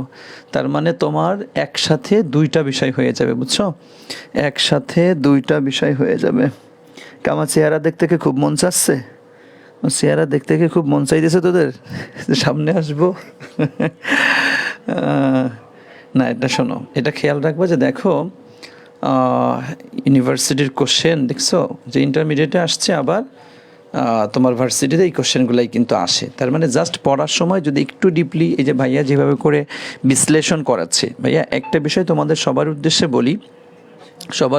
বলি সেটা হলো যে তোমাকে ইউনিভার্সিটির কোশ্চেন আলোচনা করা, মানে যখন তুমি এই যে ইয়েটা করছো, যখন তোমরা যাক আসলাম 7 কলেজে আজকে পরীক্ষা হইলো, তো আমরা সেখানে গিয়েছিলাম। 7 কলেজ কোশ্চেনটা অ্যানালাইসিস করে দিতে হবে এখন। আমিও লাইভে যাব আমাদের পেজ থেকেই। তো ভাইয়া ক্লাস নিচ্ছে, ক্লাস করো মনোযোগ দিয়ে, এবং বিশেষ করে এটা খেয়াল রাখো যেভাবে করে কোশ্চেনটা ভাইয়া অ্যানালাইসিস করাচ্ছে, মানে তোমরা কি করতে আগে যে জাস্ট তুমি একটা কোশ্চেন আসছে ওই কোশ্চেনটা শুধু অ্যান্সার দাগাই দিচ্ছ, এটার উত্তর এটা, এটার উত্তর এটা, এটার উত্তর এটা, এইভাবে তোমরা পড়তে। কিন্তু এটা কিন্তু ভাইয়া পড়ার সিস্টেম না, তোমার সিস্টেমটা হলো অ্যানালাইসিস করে করে পড়তে হবে, এবং একটা দিয়ে 3টা কেমনে আনতে হয়, এটার মধ্যে আর কি কি আছে, এটার সাথে রিলেটেড কি কি, তাহলে একটার সাথে আরও 3টা হয়ে যাচ্ছে। কারণ হলো দেখো এই যে বোর্ডে যে কোশ্চেনগুলি আসছে, সামনের বছর কি ভাইয়া হুবহু এই কোশ্চেনটাই দিবে? না, হুবহু এই কোশ্চেনটা না হওয়ার সম্ভাবনাটাই বেশি। স্যার তাহলে এগুলো সলভ করে লাভ কি? লাভটা হলো এই যে তুমি অ্যানালাইসিস করতেছো, এই একটা দিয়ে আরও 3টা, এবছর এটা আসছে, সামনের বছর তার ওই বাকি যে অ্যানালাইসিসের যেটা আছে ওইটা চলে আসবে। সুতরাং এইভাবে অ্যানালাইসিস করে করে তোমাদেরকে করতে হবে, বুঝছো? যেমন দেখো ইংলিশ গ্রামার পড়াচ্ছি, কি করতেছি, একদম প্রতিটা অ্যানালাইসিস করে দিচ্ছি। ভাইয়া এটা নট সলভ। অনেকে তোমরা যারা পড়েছো কি করো, এখানে এটা হয়, এখানে এটা হয়, এখানে এটা, এরকমটা বলছো। এইটা না ভাইয়া, অ্যানালাইসিস করে করে পড়ো, লাভ বুঝে। মানে 7 কলেজের প্রশ্ন যা পড়াইছে হুবহু আসছে। আমি অবাক হয়ে গেছি প্রশ্ন দেখে, মানে আমি যা অ্যানালাইসিস করেছি, অ্যানালাইসিস। অনেকে ভাববে কি তাহলে এরা যা পড়াই আসে তাহলে আর পড়া দরকার অন্য জায়গায়, বা তাদের এরাই মানে প্রশ্ন করে। আসলে ব্যাপারটা হচ্ছে আমরা এত পরিমাণে প্রশ্ন সলভ করাই, বিশ্লেষণ করাই, বিশ্লেষণ থেকে প্রশ্ন আসে। সেম অ্যাজ আজকে তোমাদের যেরকম পড়াচ্ছি এরকম, মানে এই বিশ্লেষণটা। কারণ আমরা আলহামদুলিল্লাহ তোমার অ্যাকাউন্টিং বলো, ম্যানেজমেন্ট বলো, বাংলা বলো, ইংলিশ বলো, অ্যাডমিশন টেস্টে যে 4-5টা সাবজেক্ট তোমাদের আসে সবগুলাতে, মানে প্রতিটা ভার্সিটির কোশ্চেন আমরা এই যে দেখো না ভাইয়া যেভাবে করাচ্ছে, বা ইংলিশে আমি তোমাদের যেভাবে করাচ্ছি, মানে প্রতিটা এটা কেন, এটা কেন না, এটা কেন, এটা কেন না, এই যে বিশ্লেষণ ধর্মী যে বিষয়গুলা, এগুলি ক্লিয়ার করে দিই। তুমি ভাইয়া আমাদের কাছে পড়ো আর না পড়ো সেটা তোমার ব্যক্তিগত ব্যাপার, এক্ষেত্রে আমাদের কোনো সে নেই, মন চাইলে আসবা, না চাইলে না আসবা। কিন্তু তোমার আমরা জাস্ট একটা সিস্টেম দেখাচ্ছি, তুমি যে বা যার কাছেই পড়ো না কেন এভাবে করে পড়ো, এভাবে করে পড়ো, এভাবে করে ব্যাখ্যা বিশ্লেষণ সহ পড়ে আমরা রেজাল্ট ভালো করে আসছি, আমরা ভার্সিটিতে চান্স পেয়েছি, ভালো স্কোর করেছি। সো তুমিও যদি ভার্সিটিতে আসতে চাও, ইন্টারে ভালো করতে চাও, তাহলে তোমাকে এইভাবে পড়তে, মানে পড়ার সিস্টেমটা জাস্ট বোঝানোর জন্য কিন্তু আমাদেরকে মানে আশায় বিশ্লেষণ করা। আমাদের কিন্তু স্পেশাল যে আয়োজনটা এইচএসসি এর আগে ওদের ইংলিশে বেসিক গ্রামার গুলা, কারণ অনেক স্টুডেন্টের ইংলিশে বেসিক গ্রামার অনেক দুর্বল, মানে অনেকে এমন আছে যে ইংলিশে রিডিং করেও বাংলা মানে পড়তে পারে না, তো এর একটা এখন বেসিক দুর্বল। তার মানে বেসিক দুর্বল হলে অ্যাডমিশনের চিন্তা করাই যাবে না ইংলিশের ক্ষেত্রে ভালো করার। তো এই জন্য আমরা এইচএসসি এর আগেই একবার ইংলিশের বেসিক স্ট্রং করব। তো এটা সম্পূর্ণ একটা কোর্স ছিল, যার কোর্স ফি 1500 থেকে 2000 টাকা হওয়ার কথা ছিল, কিন্তু এইচএসসির আগে যারা এই কোর্সে আমাদের অ্যাডমিশন কোর্সে ভর্তি হবে ওরা এই কোর্সে সম্পূর্ণ ফ্রিতে পাবে। তার মানে এইচএসসির আগে তুমি ভর্তি ফি সবসময় ওকে, তো কখনোই কমবে না, এটা মাথায় রেখো। এবং তুমি যদি এসএসসির আগে ভর্তি হও, তুমি একটা ইংলিশের একটা ফাউন্ডেশন বেসিক কোর্স ফ্রি পাচ্ছ আর কি। এটা আবার ম্যাথের, আবার অ্যাকাউন্টিং এর ম্যাথমেটিক্যাল যে ঝামেলা আছে অ্যাডমিশন রিলেটেড, এগুলো তুমি ফ্রি পাচ্ছ। আমি যদি একটু বলি, দেখো যে আমি ইংলিশটাকে মানে এমন, কারণ ভার্সিটি অ্যাডমিশন টেস্টের ওই কোর্সটা প্রথম আমরা তো 3টা ধাপে শেষ করব, প্রথমে একবার দিব, এরপরে আবার তোমাদের পরীক্ষার পরে 0 থেকে আবার শুরু হবে। তা প্রথম যেটা কমপ্লিট করা, বলে এইটা যদি তুমি মানে এইচএসসি বোর্ড পরীক্ষার আগে যদি কমপ্লিট করে ফেলতে পারো, এর একটা বিশাল ইফেক্ট পড়বে করবে তোমার এইচএসসি বোর্ড পরীক্ষার তোমার ফার্স্ট পেপার সেকেন্ড পেপারের উপরে। মানে এইটা বোঝার জন্য যে আরো ডিপলি বেসিক যেগুলো দরকার, ইউনিভার্সিটি লেভেল সেই বেসিকগুলো এগুলো করে ফেলতে পারলে তোমার একসাথে সবগুলো একদম ইংলিশে তুমি প্রো হয়ে যাবা, মানে এইচএসসি বোর্ড পরীক্ষার আগে ইনশাল্লাহ। যাক, আল্লাহ ভরসা, আল্লাহ ভরসা, কোনো সমস্যা নেই। সো ঠিক আছে, এখন তুমি সিদ্ধান্ত নিবা যে তুমি 4,000 টাকা খরচ করে ফুল প্যাকেজে পড়বা। ও আরেকটা জিনিস ভাইয়া, আমাদের স্টুডেন্টের জন্য পরীক্ষা দেওয়ার জন্য আমি তোমাদেরকে একটা অ্যানাউন্সমেন্ট দিই, পসিবিলিটি আছে যে বাসায় বসে পরীক্ষা দেওয়ার জন্য আমরা হচ্ছে অফলাইন এক্সামের জন্য আমরা ওএমআর শিটের ব্যবস্থা করবো তোমাদেরকে। আমাদের কাছে যে সকল স্টুডেন্ট ভর্তি হবে সকলের বাসায় কুরিয়ার করে আমরা ওএমআর শিট পাঠানোর ব্যবস্থা করবো, এতে আমাদের যদি কিছু খরচও হয় কোনো সমস্যা নেই। বাট আমাদের ব্যাচে ভর্তিকৃত সকল স্টুডেন্ট হয়তো বা ইনশাল্লাহ এটা পাবে, এটা নিয়ে আমরা প্রসেসিংয়ে আগাচ্ছি এবং এটা নিয়ে আমি এই জন্য প্রসেসিংয়ে আগাচ্ছি। সো আমি কোনো শিওর না, তবে সম্ভাবনা আছে ইনশাল্লাহ যে বাসায় বসে যেন ওরা ওএমআর শিটের পরীক্ষা দিতে পারে, পরীক্ষাগুলো ওয়েবসাইটে দিতে পারে, আবার ওএমআর শিটে দিতে পারে। এটা মানে বাংলাদেশের প্রথমেই আমরা চালু করেছিলাম গত বছর, হয়তো বা ইনশাল্লাহ এই বছরে তোমরা ইনশাল্লাহ পাবা, ইনশাল্লাহ আমরা আচ্ছা দিব। কারণ এটা হচ্ছে কেন দিব, কারণ এটাতে আমাদের খরচ আছে 300-400 টাকা মিনিমাম আমাদের খরচ আছে। তো খরচ হইলেও আমরা দিব যাতে তোমরা বাসায় বসে অফলাইনের পরীক্ষা দেওয়ার ফিল্ডটা পাও, ঠিক আছে? একদম যেভাবে ওএমআর শিট দেখাতে হয় যে একদম সেইভাবে তোমাদেরকে ওএমআর শিট দিব ইনশাল্লাহ। ভার্সিটির ওএমআর শিট আমরা দিয়ে দিব, যেটা তোমাদের কিনা বাসায় বসে পরীক্ষা দিতে সুবিধা হবে ইনশাল্লাহ। যারা ভর্তি হয়েছে সবাই পাবে, ওকে ফাইন। একদম শিটের ব্যাপারে আমাদের সকল শিটগুলো পিডিএফ পাবেন। কেন আপনি বলছেন পিডিএফ? ভাইয়া প্রিন্টও দিতে গেলে তোমার এবছরের কাগজের দাম আমাদেরই সুতো উঠে যাবে, তাহলে আমার আর পড়ানো লাগবে না, ওই শিট দেওয়া লাগবে সব, সবাই ব্যাপার। ওর থেকে ভালো তোমার সব শিট নিয়ে আসলে সব শিট নিয়ে প্রিন্ট করার দরকার নেই, 1 থেকে 2টা বই কিনলে তোমার হয়ে যাবে। একটা হয়তো ইংলিশ বই কিনা লাগতে পারে, আর অ্যাকাউন্টিং, ম্যানেজমেন্ট, ফাইন্যান্স, মার্কেটিং তোমার ইচ্ছা, মানে তুমি বই তো ভাই বাংলাদেশে যে কোচিংয়ে যাও ভাই তোমার তো বই কিনা লাগবে, অ্যাডমিশনও তো 1 সেট বই ভাই থাকা লাগে মিনিমাম। তো আমার শিট নিলেও তোমার তো বই কিনা লাগবে, তাই না ভাই? বেসিক্যালি তোমার মতামত অনুযায়ী। তো আলটিমেটলি আমরা বলে দিব 2-1টা বই কিনলে এনাফ, মানে একটা করে একটা সাবজেক্টে একটা বই সর্বোচ্চ। এটা ভাই তুমি যে কোচিংয়ে মানে যেখানে যাও তোমার কিনা লাগবে, এটা আমার কোনো হাত নেই ভাই, এটা সবারই কিনা লাগে। মানে অ্যাডমিশনে 1 সেট বই সবার থাকে ভাই, একটা কোশ্চেন ব্যাংক বই, এগুলো আমার হাত নেই ভাই। আমি এগুলো দিয়ে দিব, আমি পড়াবো কি তাহলে? আমি তোমার 3,000 টাকার বই দিই, আমি তোমার পড়াবো কি ভাই? আমাকে বলো এটা, তো এটা তো ভাই বললে হবে না, ঠিক আছে? শুধুমাত্র পিডিএফ শিট হবে, ঠিক আছে? Thank you, okay fine. তবে এতটুকুই বলে আমরা পিডিএফ শিটগুলো আবার যারা নোট করে পড়বে অ্যাকাউন্টিংয়ের আমরা প্র্যাকটিস শিটও দিয়ে দিব। তুমি যদি চাও যে ভাই অন্য কোনো শিট পড়বো না, তাও হবে, কোনো সমস্যা নেই। কিছু লাগবে স্যার? আচ্ছা আসো, দেখো আজাবত্রে ক্রয় মূল্য হচ্ছে 3500 টাকা, অবচয় হার 10%, সরলরেখী পদ্ধতিতে পুঞ্জীবিত অবচয় এত টাকা। আচ্ছা, এখানে অনেক গুরুত্বপূর্ণ একটা কোশ্চেন কিন্তু বলা আছে, খুব গুরুত্বপূর্ণ, কবে কেনা হয়েছিল। এখানে 3500 টাকা ক্রয় মূল্য, যার পর 10% অবচয় ধরলে কত হয়? 350। এটা সবাই ক্লিয়ার। এখন প্রশ্ন আছে এই 350 কয় বছরের? 1 বছরের। 350 কয় বছরের? 1 বছরের। কিন্তু এখানে অবচয় দেওয়া আছে টোটাল 2100। তাহলে 1 বছরে 350 হলে 2100 হতে কত বছর সময় লাগবে? কত বছর সময় লাগবে বলো? 1 বছরের 350 হলে 2100 হতে কত বছর সময় লাগবে বলো? 16 নম্বর প্রশ্ন প্র্যাকটিস করাচ্ছি আমরা।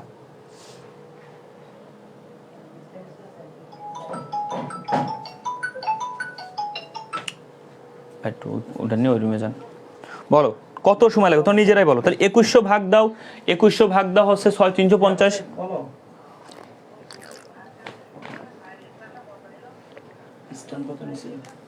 300 ওই আপনার ওই স্ট্যান্ড কালো।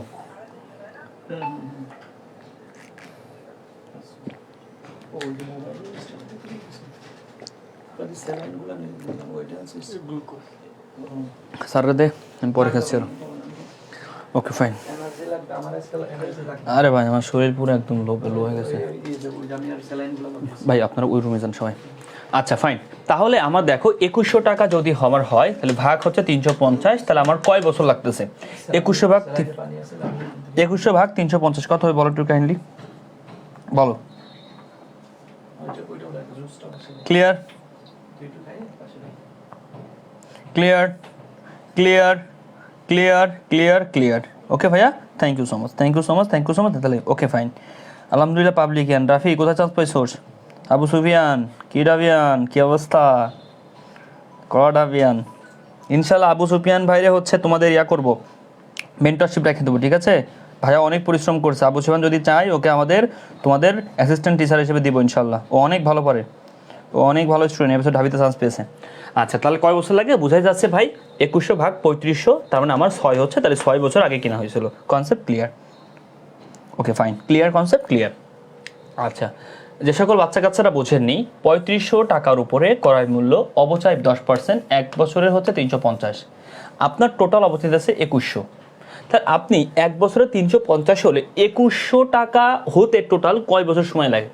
আপনি 1 বছরে 350 কেজি চাউল খান, তাহলে 2100 কেজি চাউল খাইতে আপনার কত বছর সময় লাগবে? তাহলে 2100 ভাগ 350, টোটাল আপনার 6 বছর সময় লাগবে। Clear?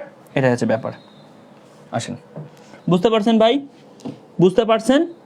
Concept clear? Thank you so much, অনেক গুরুত্বপূর্ণ কোশ্চেন ছিল। Okay, thank you so much. আসেন, বলেছে অবচয়যোগ্য মূল্য দ্বারা কি ভাগ করলে, অপচয়যোগ্য মূল্যকে আয়ুষ্কাল দ্বারা ভাগ করলে কি পাওয়া যায়?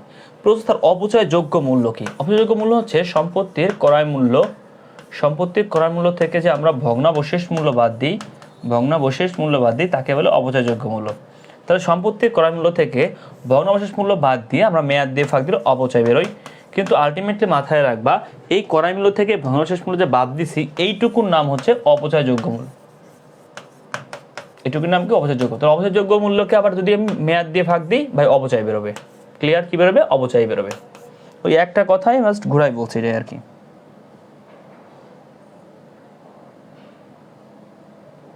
ওকে, ঠিক আছে, ওকে ফাইন। নিচে কোনটি অলিক সম্পদ? ভাইয়া খেয়াল করো সবাই, অলিক সম্পদ চেয়েছে, এটুকু বুঝছো সবাই? কি চেয়েছে ভাইয়া? অলিক সম্পদ। অলিক সম্পদের একটা নাম কি? অলিক সম্পদ বা হচ্ছে ভুয়া সম্পদ, তাই না ভাইয়া? ইয়েস। দেখো, অলিক বা ভুয়া সম্পদ কোনটি? আমরা জানি প্রাথমিক খরচ 1000 টাকা, অলিক সম্পদ বা ভুয়া সম্পদ। নিচে কোনটি প্লান্ট, কোন প্লান্টটি সম্পদ? নিচে কোনটি প্লান্ট, নিচে কোনটি প্লান্ট, নিচে কোনটি প্লান্ট, নিচে কোনটি প্লান্ট হচ্ছে সম্পদ? ওকে, ভালো করে শোনো। প্লান্ট, প্লান্ট নাকি জমি রিলেটেড, মানে এই যে স্থায়ী সম্পদের মধ্যে বোঝায়। তোমরা একটু অ্যান্সার করো প্লিজ, কোনটি হবে বলো? কোনটি কোনটি বা স্থায়ী সম্পদ রিলেটেড বোঝায়, তাহলে এটা সরঞ্জাম। ক্লিয়ার? স্থায়ী সম্পদ রিলেটেড বোঝায়, এটা তোমরা অ্যান্সার করবা। সম্পত্তির ক্রয় মূল্য কত, এটা তোমরা আগে অ্যান্সার করো। আগে তোমরা নিজের অ্যান্সার করো, তারপর আমি করবো।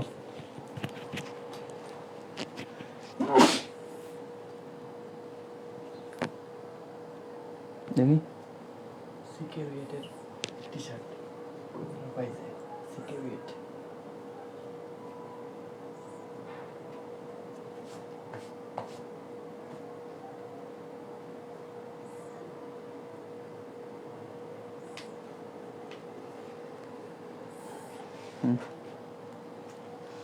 ওকে ফাইন, আমি একটু সহজে তোমাদেরকে বোঝাই। অবচয় আছে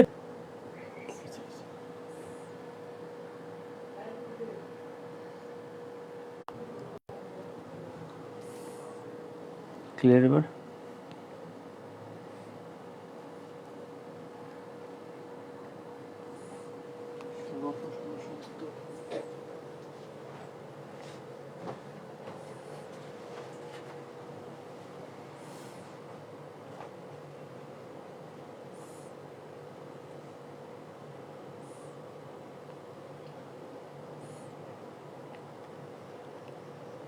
ওকে ফাইন, তাহলে আমরা দেখতে পাচ্ছি এখানে আমার টোটালি 20 নম্বর কোশ্চেনটা হচ্ছে সামাও একটা অ্যামাউন্ট ছিল, আমি জানি না কত, তার পেশা অ্যান্সার দেখে লাভ নেই, যে অ্যান্সার মুখস্থ করে কোনো লাভ নেই।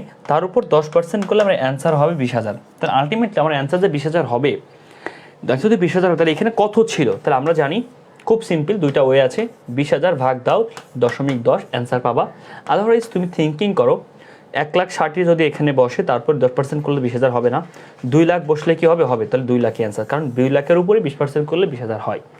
তুমি এই সব মুখস্থ করে কোনো লাভ নেই, কারণ এই যে মুখস্থবিদ্যা যা মনে থাকবে না, বেসিকটা শিখো। এমন একটা অ্যামাউন্ট যার উপরে 10% ধরলে আমার অ্যান্সার বেরোয় অবচয় 20,000। তো ওই অ্যামাউন্টটা কত, আর ওই অ্যামাউন্টটা আছে অ্যান্সার।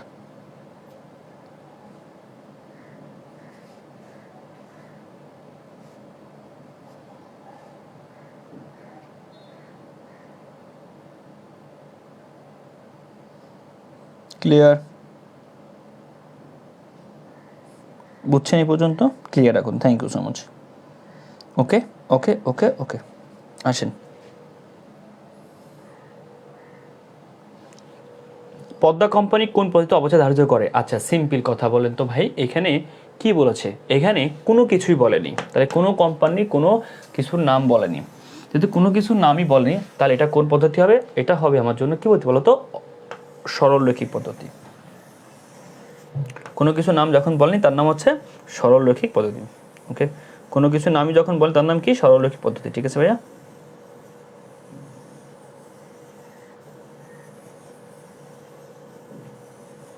ওকে, ডান।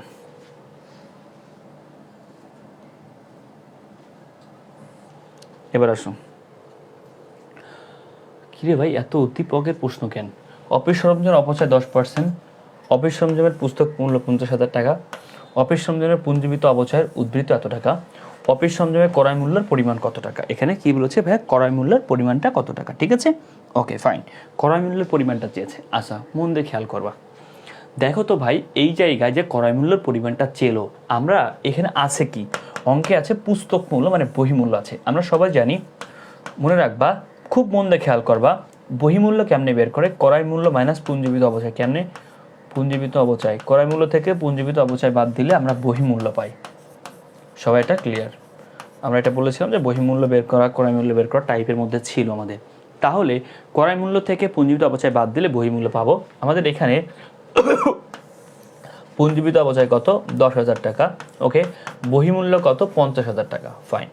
এখন তোমরা আমাকে এতটুকু বলো তো ভাই ও বোনেরা, এইটা 10,000, এইটা 50,000, তো এটার মাইনাস চিহ্ন এখানে কয় টাকা ছিল বলো? বলো এখানে কত টাকা ছিল?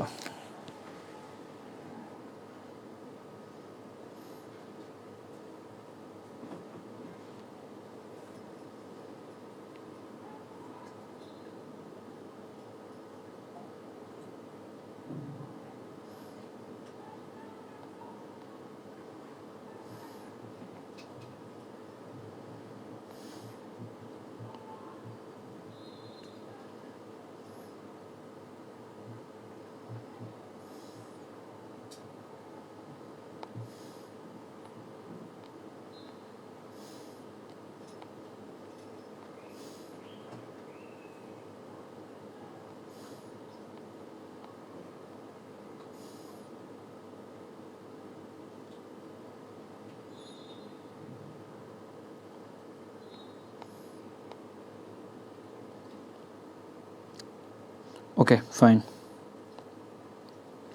Thank you so much. আসো তাহলে ভাইয়া এখানে খুব ভালো করে তোমরা খেয়াল করো, এখানে আমার অ্যান্সার হবে অবশ্যই 60,000 টাকা। কেন? 60 থেকে কেবল 10,000 বাদ দিলে অ্যান্সার 50,000 হয়। ঠিক আছে, 60 থেকে কেবল 10,000 বাদ দিলে অ্যান্সার হয় 50,000। তাহলে আমার ক্রয় মূল্য ছিল 50,000 টাকা। থ্যাংক ইউ সো মাচ, এটা আমার অ্যান্সার।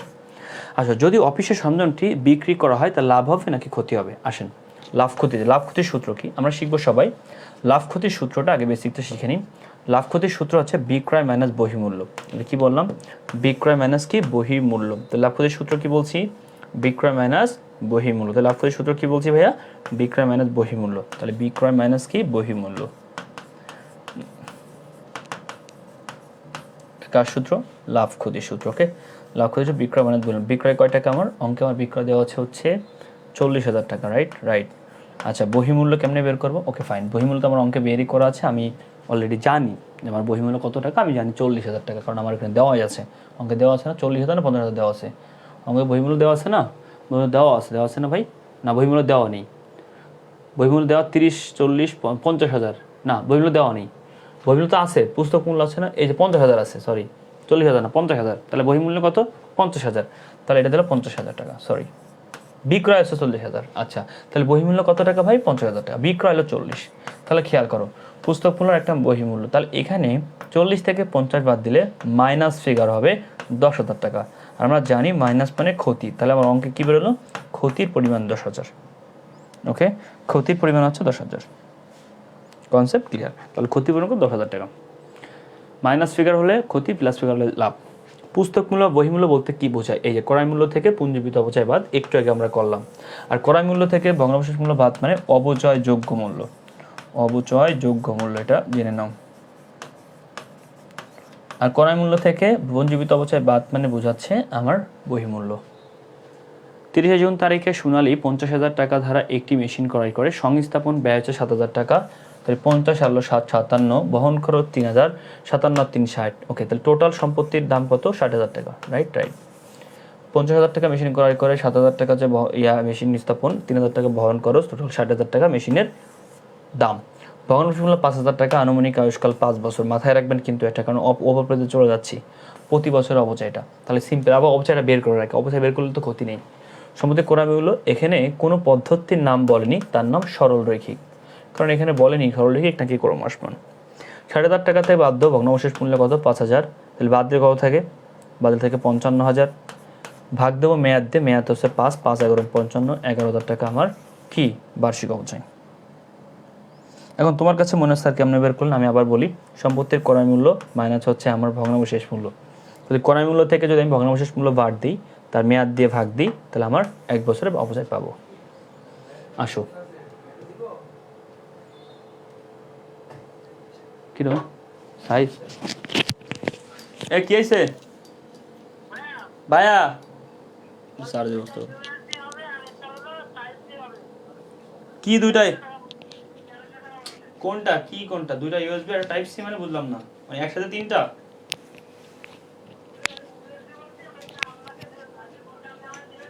হুম,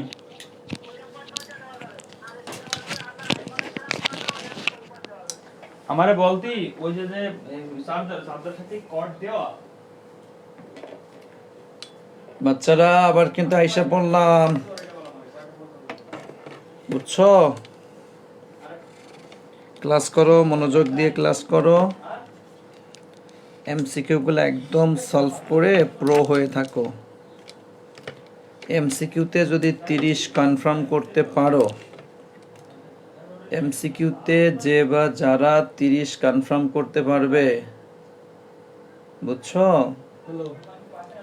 এমসিকিউতে যে বা যারা 30 কনফার্ম করতে পারবা,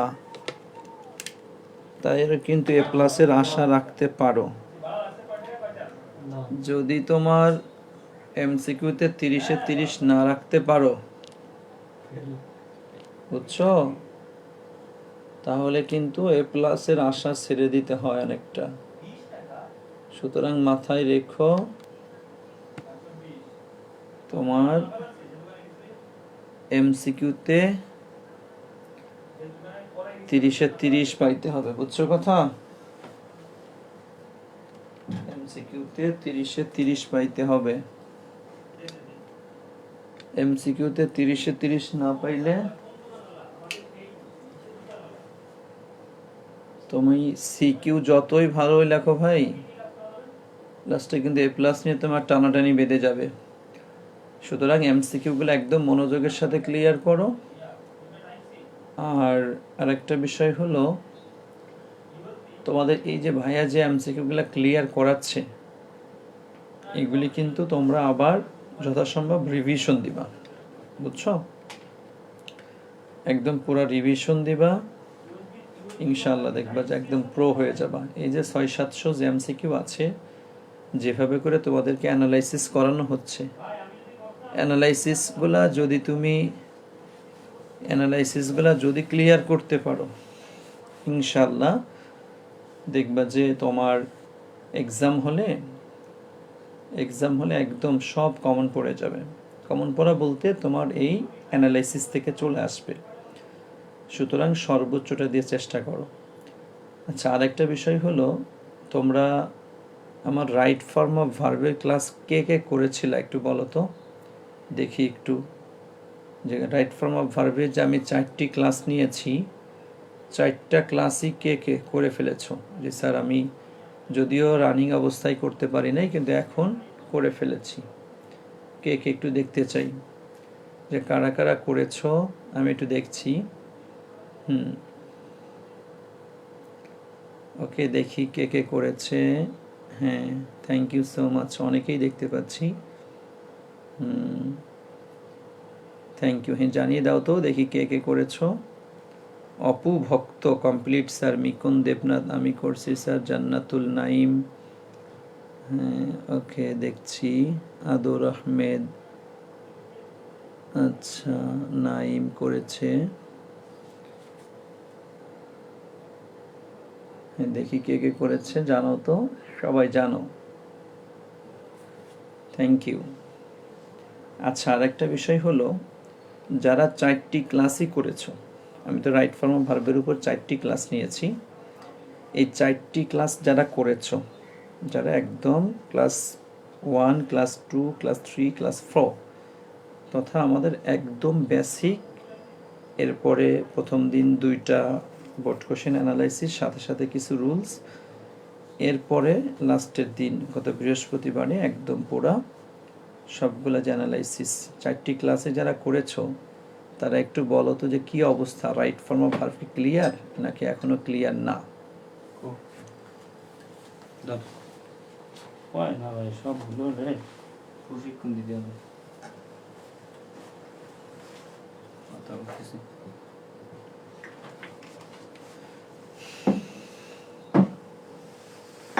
দিতে বুঝছেন, লাভ নেই প্রায়।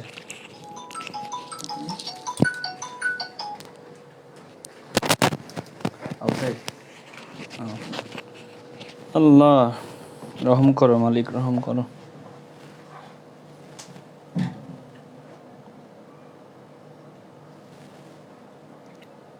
ওকে ফাইন, এবার আসি আমরা তাহলে আমাদের এই ডেস্টিনেশনে। আল্লাহ মালিক, আল্লাহ মুমিন, আল্লাহ আল্লাহ।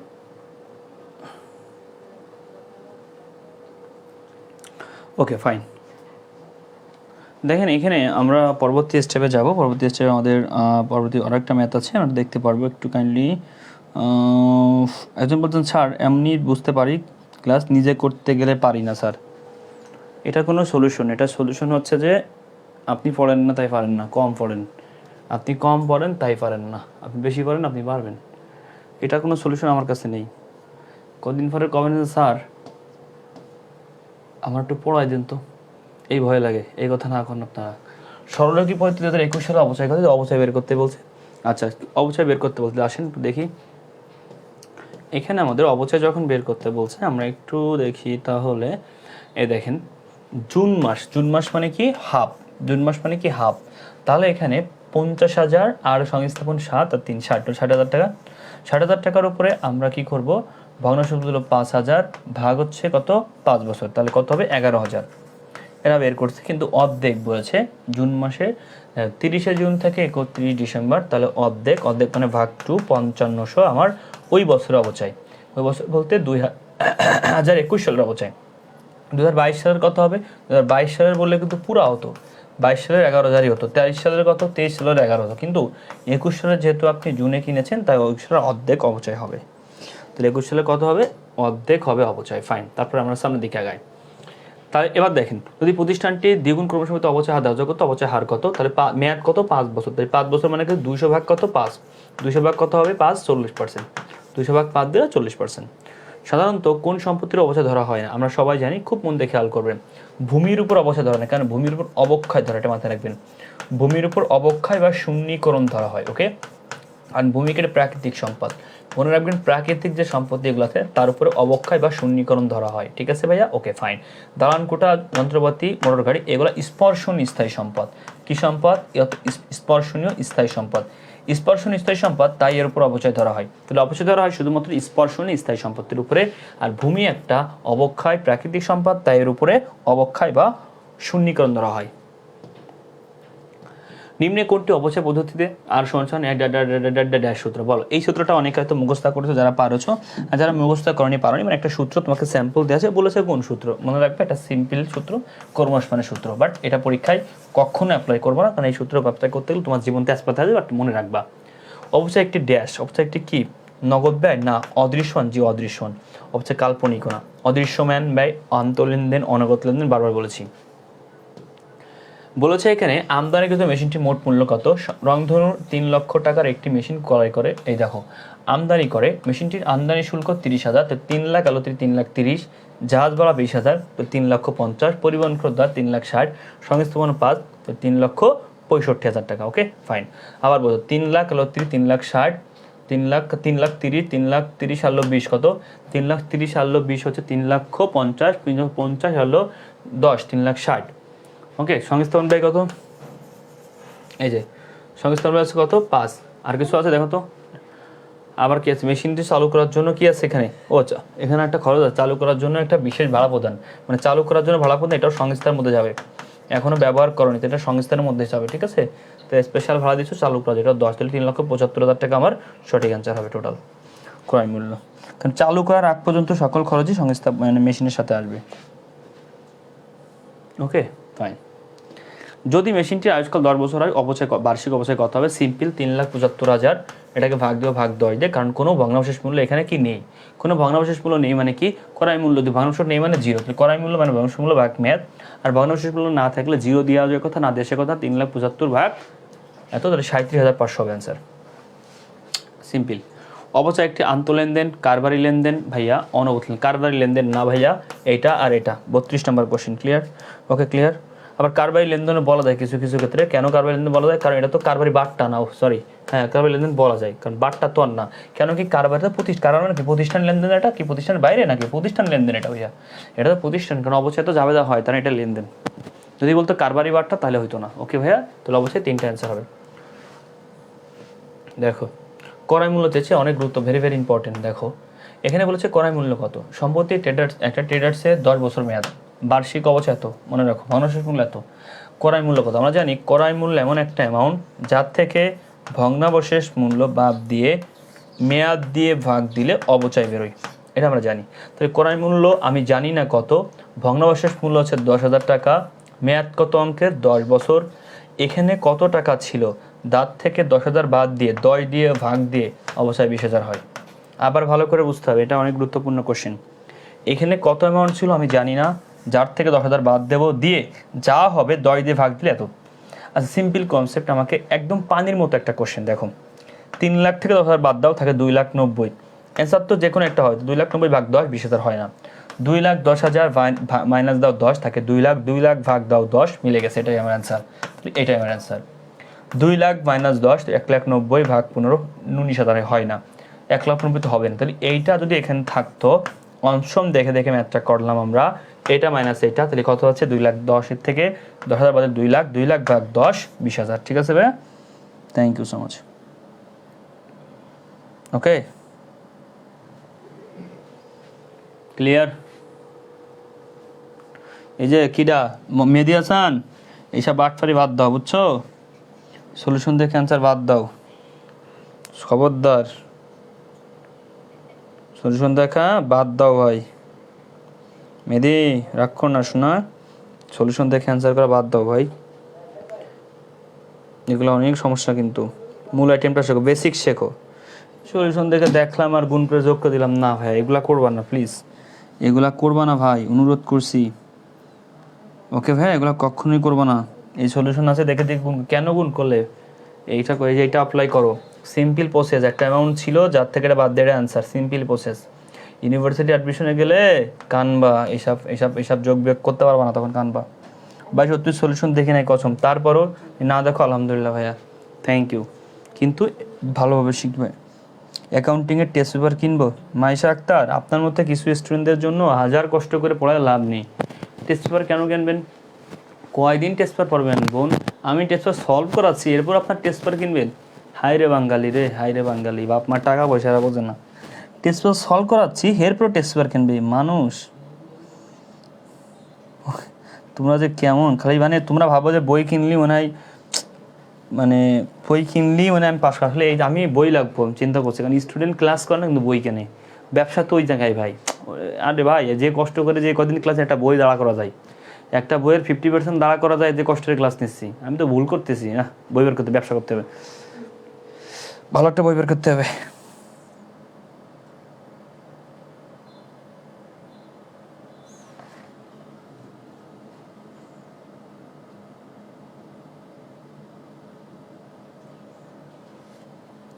ওকে, এত কষ্ট করে লাভ নেই কোনো, দিন শেষে তোমরা বুঝবা না এগুলা, কষ্ট করতে তো টেস্ট পেপার না কেন, টাকা বসে যায়, হে আবার টেস্ট পেপার কিন্তু হচ্ছে, হাই রে আল্লাহ কী কয় মানুষ, আসলে কমার্স স্টুডেন্ট এরকমই, সায়েন্স স্টুডেন্ট বুঝতে হয় এগুলা, ওরে বাবারে সায়েন্সের যদি বলা যায় ফিজিক্সের কোশ্চেন স্যার হুমড়িকে পড়তে একদম, বাংলাদেশের তোরা তো জীবনে কোনো ফ্রেন্ডে সাজেস্ট করি না, সাজেস্ট করলে আসে না, সায়েন্সের হলে পুরো মানে সব ক্লাস হতো, 4-5 স্টুডেন্ট আমার লাইফে যদি এরকম কোনো ক্লাস সায়েন্সের হইতো।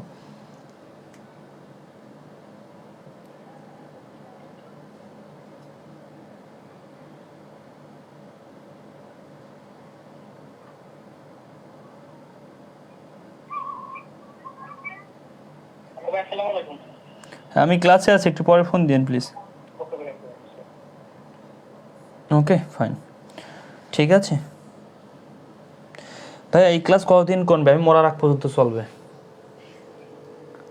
আচ্ছা, জনাব করিম 1 লাখ টাকার একটি মেশিন আমদানি করে, ও জানেই না যে এই ক্লাস, ও মানে ও যে ক্লাস করতেছে আমাদের এখানে, ও জানেই না কয়টা ক্লাস হয়েছে কি দেখি। বোন জানতে হবে, একদিন আসলাম হুট করে ক্লাস আর বলা যায় না বোন, জানতে হবে। ক্লাস অলরেডি 10টা হয়ে গেছে এবং এটাও বলেছে আজকেই লাস্ট ক্লাস, ঈদের পরে আবার হবে। তার মানে আপনি রেগুলার ক্লাস করেন না। রেগুলার ক্লাসগুলো করতে হবে বোন, ভালো কিছু করতে হলে রেগুলার ক্লাস করতে হবে। আর আপনি করবেনই না, ফ্রি তো নিচ্ছি, টাকা নিচ্ছি না তো, এই জন্য তো গায়ে লাগাবেন না, যারা বুঝবে এরা করে।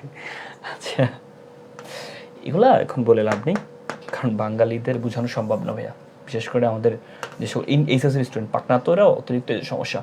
10 লাখ টাকার মেশিন আমদানি করে, এত টাকা শুল্ক, যত টাকা পরিবহন, এত টাকা মেশিন সংস্থাপন, এত টাকা 10 বছরের আয়ুষ্কাল, এত টাকা ভগ্নাবশেষ, এত টাকা অনুমান করে। পড়েন এখানে বিমা খরচ কোন ধরনের, পড়েন পড়েন পড়েন পড়েন ম্যাথটা পড়েন, ম্যাথ না পড়লে পারবেন না কিছুই।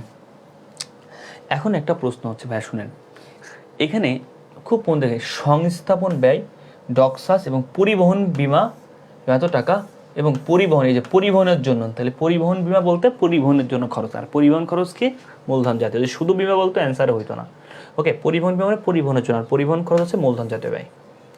সহলে দ্বিতীয় বছরের অপচয়ের পরিমাণ কত? ওকে ফাইন, আসেন তাহলে 10 লাখ আর 1 লাখ 11 লাখ 50। ওকে, সংস্থান 1 লাখ 12,50,000। ওকে ফাইন, কত? 12,50,000 টাকা। ওকে ফাইন, এবার 12,50,000 টাকা থেকে আমি বাদ দিব হচ্ছে ভগ্নাবশেষ মূল্য, বাদ দাও 50,000, থাকে কত? থাকে আছে আমার 12 লাখ।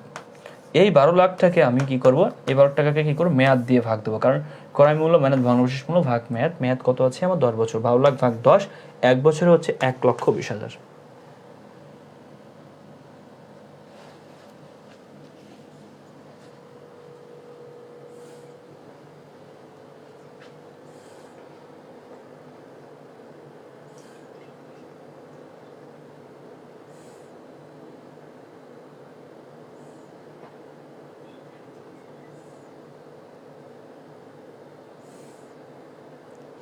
ঠিক আছে,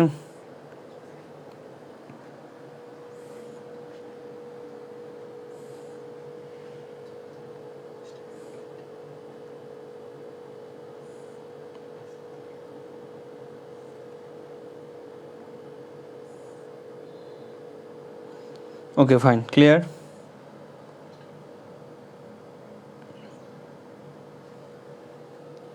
নিউটন কি অবস্থা? নিউটন ভালো আছো? নিউটন তোমার যে ব্রেন, এই ব্রেনে তোমার অ্যাকাউন্টে ঢুকবে না। আপনার ব্রেনটা, নিউটন বলেছে দাদা আমি সায়েন্সে প্রবলেম হচ্ছে, আমি কি কমার্সে আসবো?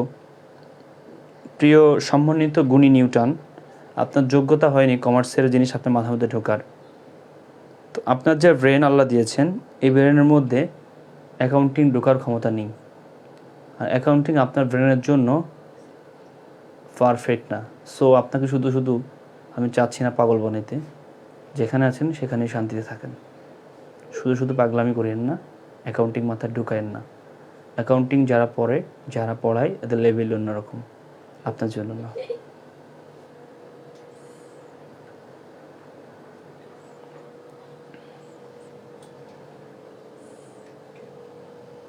ঠিক আছে, ওকে ফাইন,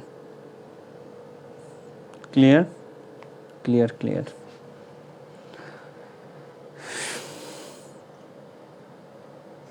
আচ্ছা, এবার আসেন, এইবার তাহলে আমরা নেক্সটে আগাই। অপচয় ধার্যের কারণে হিসাব বিজ্ঞানে কোন নীতি প্রয়োগ করতে হয় আমরা সবাই খুব ভালো করে খেয়াল করে এটা। 36 নম্বর কোশ্চেন সবাই একটু খেয়াল করি, খুব মন দিয়ে খেয়াল করেন। অপচয় ধার্যের কারণে কোন নীতি প্রয়োগ করতে হয়? আচ্ছা, অপচয় ধার্যের কথা যখন বলবে এখানে ভুল আছে। ওকে ফাইন, এখানে কি আছে? ভুল আছে। এটা হবে চলমান প্রতিষ্ঠান। কি আছে? চলমান প্রতিষ্ঠান হবে। তাহলে অপচয়ের ক্ষেত্রে কোনটি নীতি করা হয়? চলমান প্রতিষ্ঠান। এখন প্রশ্ন হচ্ছে স্যার আপনি তো বললেন ভুল আছে, তাহলে আমরা চলমান পথের অ্যান্সার নেই, তখন কি করব? অবচয় ধার্যের কথা যদি আরেকটা কথা বলে, খুব মন দেখে রাখুন, অবচয় ধার্য অবচয় সমন্বয় করা হয়। যদি বলে অবচয় সমন্বয় করা হয়, অবচয় ধার্য বললে চলমান প্রতিষ্ঠান, অবচয় সমন্বয় করা হয়, তাহলে আমরা দেবো হচ্ছে মিলকরণ। তাহলে অবচয়ের ক্ষেত্রে দুটা জিনিস হয়, অবচয় ধার্য বললে হচ্ছে চলমান, অবচয় সমন্বয় বললে হচ্ছে, ওকে ফাইন, ক্লিয়ার? ওকে ক্লিয়ার ভাইয়া, মন দিয়ে খেয়াল করেন। অবচয় ধার্য বললে হচ্ছে চলমান, অবচয় সমন্বয় বললে হচ্ছে মিলকরণ, অবচয় সমন্বয় বললে হচ্ছে মিলকরণ। এখানে অপশনে চলমান নাই, তাহলে আমি মিলকরণ নিতে পারি, কারণ মিলকরণ ওই অ্যান্সারটা কোনো রকম হয় আর কি। আমার কিছু করার নেই, আমি কি করব? কিছু করার নেই, আমি মিলকরণ নিব। আবার নীতিমালা বলেছে মিলকরণ একটা নীতি, চলমান একটা ধারণা, ঠিক আছে ভাইয়া, এই ক্ষেত্রেও নেওয়া যায়। তাহলে এক কথায় অবচয় ধার্যের কথা বললে চলমান, যদি চলমানও থাকে মিলকরণ থাকে, আমি চলমান নিব। তাহলে চলমান নেই, তাই মিলকরণ নিতে পারি, কেন? কারণ অবচয় সমন্বয়ের কথা বললে আমার মিলকরণ নেই, তাই। Thank you.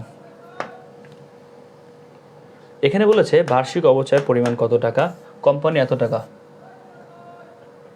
সংস্থান এত টাকা, 1,20,000 আনলো, 1,20,000 মাইনাস 10, তাহলে 1,10,000 ভাগ 10, তাহলে 1,10,000 ভাগ 10 দিলে 11,000 টাকা আমার অ্যান্সার। ওকে ফাইন,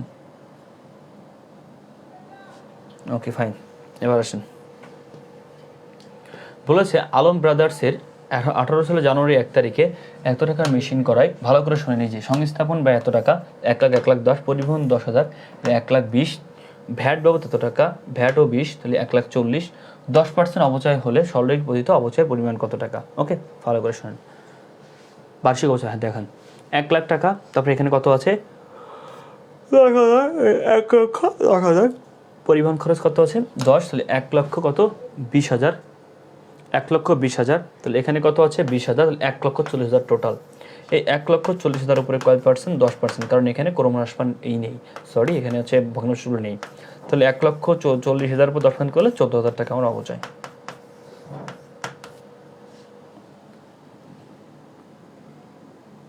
ভাই অপচয় কেন ক্রয় মূল্য নীতি নীতি নীতি না? এটা তো খরচ। জান্নাতুল ফেরদাউস রিয়া। বোন আপনাকে একটা কথা বলি, নীতিমালা আপনারা পড়েননি, আপনাদের বইয়ে ছিল না সিলেবাসে। তো নীতিমালা হচ্ছে মুখস্থ বিদ্যা কোশ্চেন বোন, এখানে হচ্ছে ফিক্সড কিছু, মানে যেই নীতি হচ্ছে ল, মানে কন্ডেট বলে না, যে কি কন্টাক্ট অফ ল না কি বলে, তো এক কথা যাই হোক, নীতি হচ্ছে ল। ওকে, নীতি হচ্ছে একটা ল, এই লটা হচ্ছে তুমি চেঞ্জ করতে পারো, যেটা বলবে হিসাব বিজ্ঞান ওটাই মানতে হবে, এটা মুখস্থ বিদ্যা। পেরিবেদে বলতে হচ্ছে ফাইন্যান্সিয়াল প্রবলেম আছে, তো এইসব কমেন্ট করে কোনো লাভ নেই, কল দিয়ে কথা বলো। ফাইন্যান্সিয়াল প্রবলেম আছে এগুলো মানুষের সামনে বলে লাভ নেই।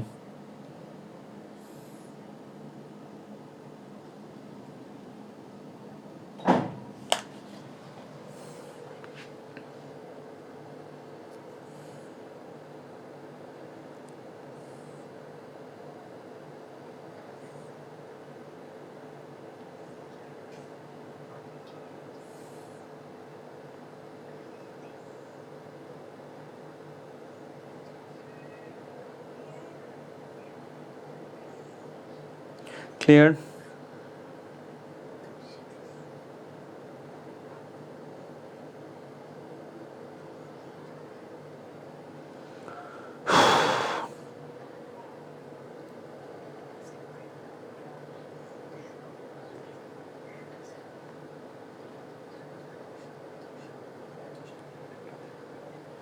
Okay fine.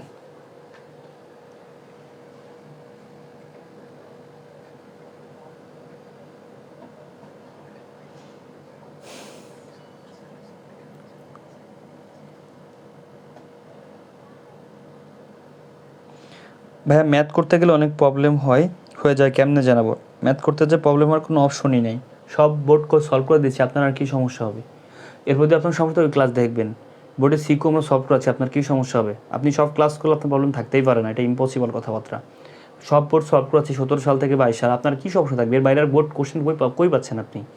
বোর্ড কোশ্চেন সিকো আমরা সলভ করাচ্ছি, আপনার সমস্যা কই থাকবে? ছোটো করে একটা দুটো সমস্যা থাকলে ফ্রেন্ডদের মধ্যে ডিসকাশন করে নেবেন, ঠিক আছে? কি বলছি, নীতিগুলো সব বুঝা দেন। রিয়াদ মোল্লা, নীতিগুলো বুঝাইতে 2.5 ঘন্টা লাগবে ক্লাস, রাজি আছো? নীতিমালা তো সোজা, যেগুলো পড়লে এখন অজ্ঞানে পুরো যাবা। নীতি আছে মিনিমাম না গেলেও 60-70টা নীতি আছে, মুখস্থ করতে হবে ডাইরেক্ট, এটা অ্যাডমিশনে কাজে লাগবে ভাইয়া, এখন না ভাইয়া, ঠিক আছে? ওকে ক্লিয়ার ভাইয়া, এই পর্যন্ত ক্লিয়ার আশা করি। Okay fine. Thank you so much. দেখেন এইবার আসো, খুব ভালো করে বুঝবা। উপযুক্ত মেশিনটি ভগ্নাবশেষ মূল্য 20,000 টাকা অনুমান করা হয়। আচ্ছা, যদি 20,000 টাকা ভগ্নাবশেষ মূল্য হয় তাহলে কি হবে? আচ্ছা, আমরা শিখছিলাম 14 লক্ষ টাকা হচ্ছে 1,40,000 টাকা ক্রয় মূল্য। তাহলে 20,000 টাকা যদি হয় ভগ্নাবশেষ মূল্য, তাহলে আমার অবচয়যোগ্য মূল্য কত হবে? ভালো করে শোনো। তার আগে আমি হ্যাঁ তাই তো, হ্যাঁ 1,20,000 থেকে 20,000 বাদ, 1,40,000 থেকে 20,000 বলে 1,20,000 টাকা হচ্ছে আমার কি, 1,20,000 টাকা আমার জন্য অবচয়যোগ্য মূল্য হবে। বার্ষিক অবচয়ের পরিমাণ হচ্ছে 20,000 টাকা কমবে। আচ্ছা, ওটা পরে দেখি। অবচয়যোগ্য মূল্যর পরিমাণ 20,000 টাকা কমবে। আচ্ছা, পরে দেখি। মেশিনটি মোট ক্রয় মূল্য 20,000 টাকা কমবে। আচ্ছা আসো, এইখানে ব্যাপারটা আছে এরকম, 1,40,000 থেকে তুমি 20,000 বাদ দাও, তাকে 1,20,000 অবচয়যোগ্য মূল্য। তাহলে এটাকে তুমি ভাগ 10 দাও, 10 দিলে হচ্ছে 12,000, 1,20,000। তাহলে আগে ছিল অবচয়ের পরিমাণ 14,000, এখন হচ্ছে 12,000, তাই না ভাইয়া? আগে 14,000 ছিল, তাই তো, 1 লাখ, হ্যাঁ, তাহলে 14,000, তাহলে এখন হচ্ছে 12,000। তাহলে এখন যদি 12,000 হয় তাহলে কি হবে বলো এবার? বলো এবার কি হবে, তোমরা নিজেরাই বলো। 39 নম্বর কোশ্চেন, নিজেরাই বলো কি সমস্যা হবে? কি সমস্যা হবে ভাইয়া? সিম্পল কোশ্চেন না ভাইয়া, এটা সিম্পল। অবচয় 2,000 কমছে না, 2,000 কমবে। অবচয়যোগ্য মূল্য কি 20,000 কমবে? আগে ছিল অবচয়যোগ্য মূল্য, ওই ক্রয় মূল্যটা অবচয়যোগ্য মূল্য 1,40,000, এখন হচ্ছে 1,20,000, তাহলে 20,000 কমছে না ভাই? এই যে আগে ছিল 1,40,000, এখন হচ্ছে 1,20,000, তাহলে 20,000 কমছে, শেষ। ওকে,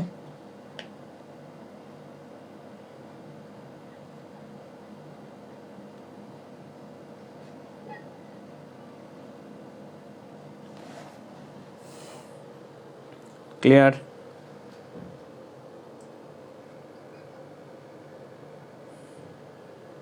ক্লিয়ার ভাইয়া এই পর্যন্ত? Clear clear clear.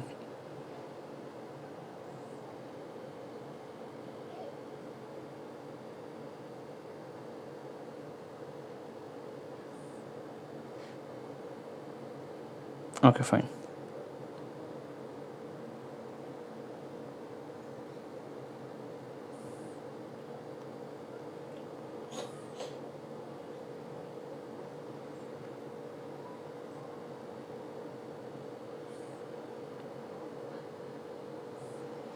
ওকে ফাইন, আসো। তাহলে আমরা এতটুকু বুঝলাম, ভগ্নাবশেষ মূল্য কমে যাওয়া মানে আমরা এতটুকু দেখতে পাচ্ছি 1,40,000 থেকে 20,000 টাকা কমে যাচ্ছে, এখানে 1,20,000 হচ্ছে, তার মানে 20,000 কমে যাচ্ছে আগের থেকে। মানে ভগ্নাবশেষ মূল্য কমে যাওয়া মানে কি ভাই? অবচয়যোগ্য মূল্য তো কমে যাচ্ছে, কারণ 20,000 টাকা মাইনাস করছে। অন্যদিকে অবচয় বেড়েছে 12,000, তার মানে অবচয় আগে ছিল 14, এখন 12, 2,000 কমে যাচ্ছে। এখন বলেছে চেকে 2,000 টাকাটি কল কবজা ক্রয় করে পরিবহন বাবদ, তো চেকে কিনে একটা কল কবজা, পরিবহন বাবদ 500 এবং সংস্থাপন উদ্দেশ্য 2,000 প্রদান করা হলে লেনদেনের জাবেদা কি হবে?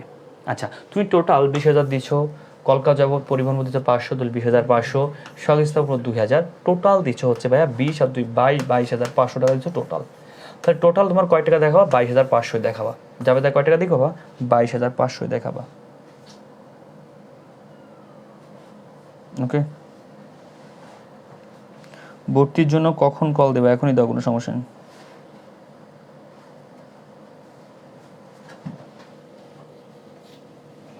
ওকে, clear clear clear, thank you. Newton ফিউটন এই ক্লাসে কি ঝামেলা করতেছে? নিউটন যে ক্লাস, আইনস্টাইন কই? আইনস্টাইনে ডাক দে, নাই তার কি ডাকিটা আছে রে? তারপরে যে কিরা? হ্যাঁ, Steven Hawking, Steven Hawking sir নিয়ে আয়। আইনস্টাইন আর স্টিভেনকে ধরে নিয়ে আয়, কথা জাহিদ ভাই ডাকতেছে, যা তোকে 3টা ডেস্কে একসাথে অ্যাকাউন্টিং শেখাবো।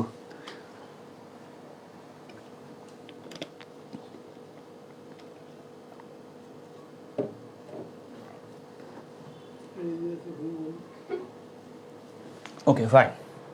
2020 সালের 31 ডিসেম্বর তারিখে আসবাবপত্র 15,000 টাকা বিক্রয় করা হলে পুস্তক মূল্য এত টাকা হলে লাভ কমলে ক্ষতি হবে। দেখো তো, আমরা জানি বিক্রয় মূল্য থেকে যে বহিমূল্য বাদ দিই আমরা হচ্ছে লাভ ক্ষতি পাই। বিক্রয় মূল্য কত? 15,000 টাকা। পুস্তক মূল্য কত? পুস্তক মূল্য 12,000, তাহলে এখানে কত হবে? 3,000 টাকা লাভ, কারণ বিক্রয় থেকে বহিমূল্য বা পুস্তক মূল্য লাভ ক্ষতি পাই, তাহলে বিক্রয় লাভ কত? 3,000 টাকা। এই কনসেপ্টটা ক্লিয়ার? আগে এটা বলো আগে, বিক্রয়িত লাভ হচ্ছে 3,000, এটা কনসেপ্ট ক্লিয়ার? 41 নম্বর কোশ্চেন, এটা কনসেপ্ট ক্লিয়ার। এবার আসো, এবার আরেকটা অপশন তোমাকে কিন্তু চুজ করতে হবে, রাইট? এটা ক্লিয়ার? দেখো, এবার দেখো ভাই, এখানে বলা হচ্ছে নগদান হিসাব কি ডেবিট 15,000, তো বিক্রি করছো কত টাকা ভাই? বিক্রি করছো 15,000 টাকায়, রাইট? আচ্ছা ফাইন। আচ্ছা এবার বিক্রি করছো, তারপরে কি বলছে পুস্তক মূল্য কত? এত টাকা। Okay fine. আসবাবপত্র ক্রেডিট, বিক্রয়কৃত লাভ কত? লাভ তো 3,000, ঠিকই আছে। আচ্ছা দেখি তাহলে আমরা বিক্রয় করলে যাবেটা কি হয়? আমরা জানি বিক্রয় করলে যাবে নগদান ডেবিট হয়। নগদান ডেবিট কয় টাকা নগদে পাইছো? 15,000 টাকা, রাইট? রাইট। যন্ত্রপাতির ক্রেডিট 15,000 টাকা হচ্ছে বিক্রয়। Okay fine. কত টাকা পুস্তক মূল্য ছিল? এত টাকা। যন্ত্রপাতি হিসাব ক্রেডিট 12,000 টাকা। লাভ, লাভ হিসাব কী হবে? লাভ ক্রেডিট 3,000 টাকা। বিক্রান্ত লাভ হিসাব ক্রেডিট 3,000। তাহলে নগদান হিসাব ডেবিট হবে 15,000, ইয়েস অ্যান্সারে নেওয়া যায়। তারপরে হচ্ছে আমার যন্ত্রপাতি হিসাব ক্রেডিট 12,000, অ্যান্সারে নেওয়া যায়। বিক্রান্ত লাভ ডেবিট এটা হবে না, কারণ বিক্রান্ত লাভ কী হয়? ক্রেডিট হয়। এটা ভুল আছে এখানে, দেখো এই ভুলটা কোথায়? বিক্রান্ত লাভটা কী হবে? বিক্রান্ত লাভটা কী হয়? লাভটা ক্রেডিট হবে। এই যে আবেদন করলাম লাভটা ক্রেডিট হবে, কিন্তু এখানে ডেবিট আছে, ভুল। 1 ও 3 অ্যান্সার। যদি এখানে বলতো লাভটা ক্রেডিট, তাহলে অ্যান্সার নিতাম। অবচয় কি? অবচয় একটা অনগত লেনদেন, অদৃশ্যমান লেনদেন, সম্পত্তি বাড়ানোর সব। কোনো সম্পত্তি ক্রয় মূল্য বাজার মূল্যের পার্থক্য কী বলে? সম্পত্তির ক্রয় মূল্য ও বাজার মূল্য পার্থক্য কী বলে? মানে সম্পত্তির ক্রয় মূল্যকে একটা ভ্যালু, বাজার মূল্য একটা ভ্যালু। মনে রাখবা ক্রয় মূল্য আর পুঞ্জীবিত অপচয় পার্থক্য। ক্রয় মূল্য থেকে পুঞ্জীবিত বাদ দিলে কী পাওয়া যায়? বই মূল্য পাওয়া যায়। বই মূল্যের একটা পুস্তক মূল্য, বুক ভ্যালু বা রিটেন ভ্যালু। সম্পত্তি, অস্পর্শনীয় সম্পত্তির সম্পত্তি কী কী? অস্পর্শনীয় সম্পত্তি হচ্ছে অস্পর্শনীয় সম্পত্তি, সুনাম এবং পেটেন্ট। এটা কি? এটা হচ্ছে হলো অলিক সম্পদ, নট অস্পর্শনীয়। ওকে ফাইন, অ্যান্সার আছে 1 ও 3। সরলরেখ পদ্ধতি 2020 সালে মেশিন অবচয় খরচ কত টাকা? 2020 সালের সেপ্টেম্বর, তাহলে 30 সেপ্টেম্বর, তাহলে সেপ্টেম্বর মাস বাদ, তাহলে অক্টোবর, নভেম্বর, ডিসেম্বর। অক্টোবর তাহলে 3 মাস, সেপ্টেম্বর মাস বাদ দিলে তাহলে 3 মাসের অপচয় হবে এখানে। 80,000 টাকা দিয়ে একটি মেশিন করাই, সংস্থাপন 12, তাহলে 80 আর 12 কত? 80 আর 12 3,000, তাহলে 80 আর 12 আর 3 15, তাহলে 95,000 টাকা। ওকে ফাইন, 95,000 টাকা। তাহলে আমার দেখো এখানে টোটাল 95,000 টাকা হচ্ছে ক্রয় মূল্য। এখান থেকে বাদ দিব কত? এই 5,000 টাকার নাম কি? ভগ্নাবশেষ মূল্য। মেয়াদ কত? 5 বছর। তাহলে 5 দিয়ে ভাগ দিলে 90 মাইনাস 5 কত? 85, 85 ভাগ 5 তাহলে 17 হয় না? এই 85 ভাগ 5 কত হবে? 17 হয়। 17,000 টাকা 1 বছরের। কিন্তু বলেছে 3 মাস, এটা বুঝছো সবাই? আবার বোঝায় সম্পত্তি ক্রয় মূল্য 95 টোটাল 80 আর লোক 15, 85। এই যে দুটো মিলে 15। এখান থেকে বাদ দিয়ে ভগ্নাবশেষ মূল্য 5, তাহলে 80 আর লোক 85, সরি ভুল হয়েছে একটু আমার। 80 আর 15, 95, ঠিক আছে। 95 থেকে বাদ দেবো হচ্ছে 5, তাহলে বাদ দিলে থাকে কত? থাকে হচ্ছে কত? 80। তাহলে 80,000 ভাগ হচ্ছে মেয়াদ কত? 5। হ্যাঁ ওকে ফাইন, 17,000। 17,000 টাকা 1 বছরে, তাহলে ভাগ 12 গুণ 3, আনসার শেষ। 17,000 ভাগ 12 গুণ 3, ওরে মা, 17,000 ভাগ 12 গুণ 3, ক্লিয়ার? 17,000 ভাগ 12 গুণ 3, ক্লিয়ার এ পর্যন্ত? 17,000 ভাগ 12 গুণ 3, ক্লিয়ার? 17,000 ভাগ 12 গুণ 3, 17,000 ভাগ 12 গুণ 3, 17,000 ভাগ 12 গুণ 3, 17,000 ভাগ 12 গুণ 3।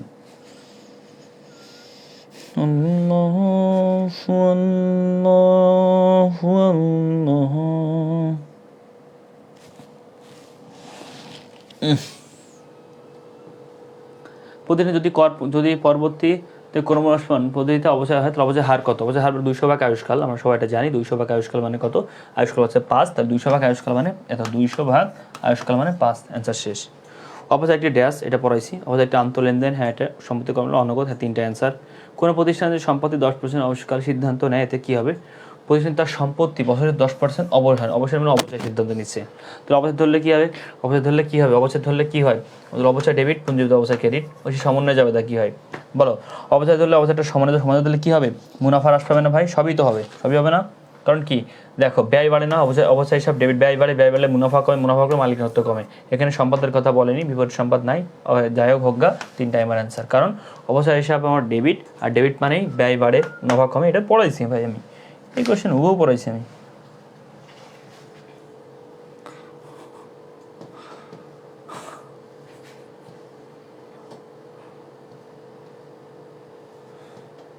এত প্রশ্নকে কষ্ট করতে একটু রেস্ট নিতে পারতেছি না আমি, আর সম্ভব না ভাই, মরে দিলে আর কি করবো, তার পড়ানোই লাগবে না, এ তো সম্ভব না ভাই। ওরে আল্লাহ, 4টা 34, 40, এটা 45 শুরু করবো। ওকে, আজকে রাত্রে ক্লাস নিতে পারবো কিনা আমি জানি না, আগের তো বলে দিলাম। এটা আমার শরীরে কুলাই নিবো, আদারওয়াইজ নিবো না। ছুটি দে আমারে লাইট বন্ধ করে দাও। ক্লাস চলে তো না লাইট বন্ধ হলো না এটা শেষ হলো কোক চোখ দিয়ে কোক কই খেলে কালকে তাহলে স্কুলে ভালো হতো জুস কই একটু মুখ খাই দাদি তার সাথে ওইটা কাছে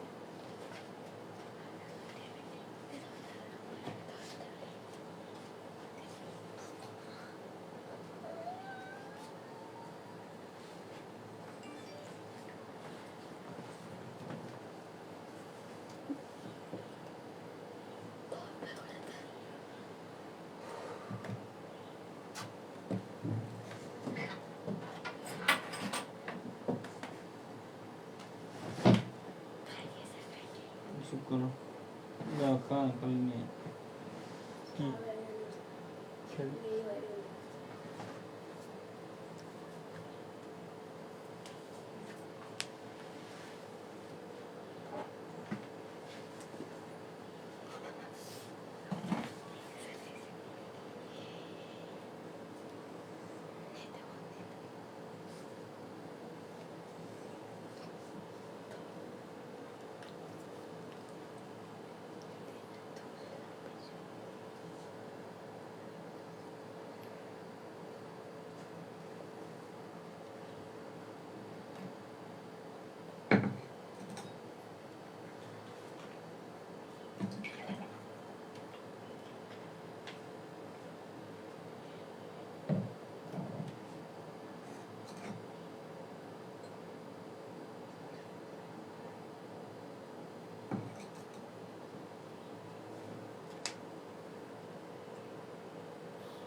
আচ্ছা, আমার পক্ষে সম্ভব হচ্ছে না, আমি সরি, আমার আসলে অনেক কষ্ট হয়ে যাচ্ছে, যেটা তোমাদের পক্ষে আমার পক্ষে বোঝানো সম্ভব না।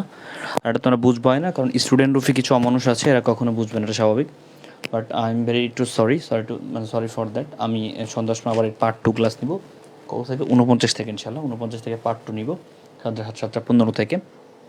আর আর্থিক অবস্থার বিবরণী আজকে শেষ করানো সম্ভব হবে না, কারণ অসুস্থ শরীর আর্থিক অবস্থার পড়লে তোমরা মজা পাবে না। আর্থিক অবস্থার বিবরণী ঈদের পরে এসে পড়াবো, কারণ ওখানে 5-6 ঘন্টা ক্লাস লাগবে। আর্থিক অবস্থার বিবরণী এত সোজা না, একটা এমসিকিউ দিলেও পারবা না। এখানে যে কোনো স্টুডেন্ট আছো চ্যালেঞ্জ একটা এমসিকিউ দিলেও আর্থিক অবস্থা নিয়ে পারবা না। তো এ প্লাস পাইতে গেলে এটা অনেক গুরুত্বপূর্ণ ব্যাপার, কারণ অনেক কঠিন একটা হবে। সো এটা 7:15-তে দ্বিতীয় ক্লাস নিব, দোয়া করো আমার জন্য। আর সবথেকে বড় কথা হচ্ছে যে এই একটা জিনিস, যারা নতুন আসছো অনেক রকম কথা বলো, এটাই আর কি। বাট মানুষ অমানুষ হয়েও না, পৃথিবীতে বেশি দিন বেঁচে থাকবে না। আজকে যদি আমি মারা যাই, আমার জন্য কিছু মারা হলেও হাত তুলে দোয়া করবে, কিছু স্টুডেন্ট করবে। তুমি মনে করো তুমি মারা গেলে মানুষজন এই কথাটাই না বলে ও মরছে, এলাকা শান্তি হয়েছে, মনে রাখো এই কথাটা। মানুষের জন্য, মানুষের সাথে কিছু অ্যাটলিস্ট না করে মানুষের ক্ষতি করো না। তুমি যদি আজকে কারোর দিকে 1 আঙ্গুল তাকাও, কারণ তোমার দিকে 4 আঙ্গুল অটোমেটিক থেকে যায়। তো যারা পরিশ্রম করে তোমার জন্য ভালো কিছু করে, তাদের জন্য দোয়া করো। মনে রাখবা, তুমি এমন কেউ হয়ে পড়োনি যে তোমার জন্য পুরো পৃথিবী থেমে থাকবে। আমি এমন কেউ হয়ে পড়িনি আমার জন্য পৃথিবী থেমে থাকবে। আজকে আমি মারা গেলে ঠিকই আমার জায়গায় অ্যাকাউন্টিংয়ের অন্য কেউ বাংলাদেশে তোমাদের হাল ধরবে, স্বাভাবিক ব্যাপার, পড়ে থাকবে না। আমি যখন মুরব্বী হয়ে যাই, আমার জায়গায় অন্য কেউ হাল ধরবে। তুমি স্টুডেন্ট না থাকলে ঢাকা বিশ্ববিদ্যালয়ে কিছু যাইও আসবে না, তোমার কথা কেউ ভাববেও না। তুমি ভার্সিটির পরীক্ষা না দিয়ে 20 কে মারা দাও, ভার্সিটির স্যারগুলো দেখবেই না। তুমি এসএসসিতে এ প্লাস না পেলে তুমি আত্মহত্যা করো, তাও কেউ দেখবেই না, কারো দেখার সময় নেই। তোমার লাইফে তোমার রেজাল্ট কী হচ্ছে কিনা কারোর গুনার টাইম নেই এটা। তো তুমি আমার ক্লাস করতে কিনা এটা আমার গুনার টাইম নেই। কারণ যেই স্টুডেন্টগুলো আমার ক্লাস করবে আর আমি ক্লাস নিচ্ছি কিনা এটাও তুমি ভ্যালু দিবা না। তোমার ভালো লাগলে তুমি করালে করবে না, সেটা তোমার হাতের ক্ষমতা সব। তো তার মানে এইটা না যে তোমার ব্যবহার দ্বারা কখনো পরিচয় আসবে তোমার ফ্যামিলির, খবরদার, এটার জন্য কখন না হয়। সবাই স্টুডেন্ট, ভালো কিছু করো, ভালো ব্যবহার করো। যারা খারাপ ব্যবহার করো, লাইভ উল্টাপাল্টা কমেন্ট করো, সত্যি কথা বলতেছি, তারা একদম তার মানে বাবা মার পরিচয় এখানে তুলে নিয়ে আসো। কারণ একজন শিক্ষক একটা প্ল্যাটফর্মে ভালো করে সেখানে উল্টাপাল্টা কমেন্ট যারা করো, তারা কখনোই ভালো ফ্যামিলিতে বিলং করো না। এটা তোমার ফ্যামিলি ভাই বোন তুমি শিখেছো। ভালো থাকো, সুস্থ থাকো, আসসালামু আলাইকুম। তো বাবা মার প্রতি সালাম রইলো। আল্লাহ হাফেজ সবাইকে। 7:15-তে পার্ট 2 খেলা হবে ইনশাল্লাহ। পার্ট 2 দেখা হবে অবচয়ের উপরে, বাকি কিছু সলভ হবে। আল্লাহ হাফেজ সবাইকে।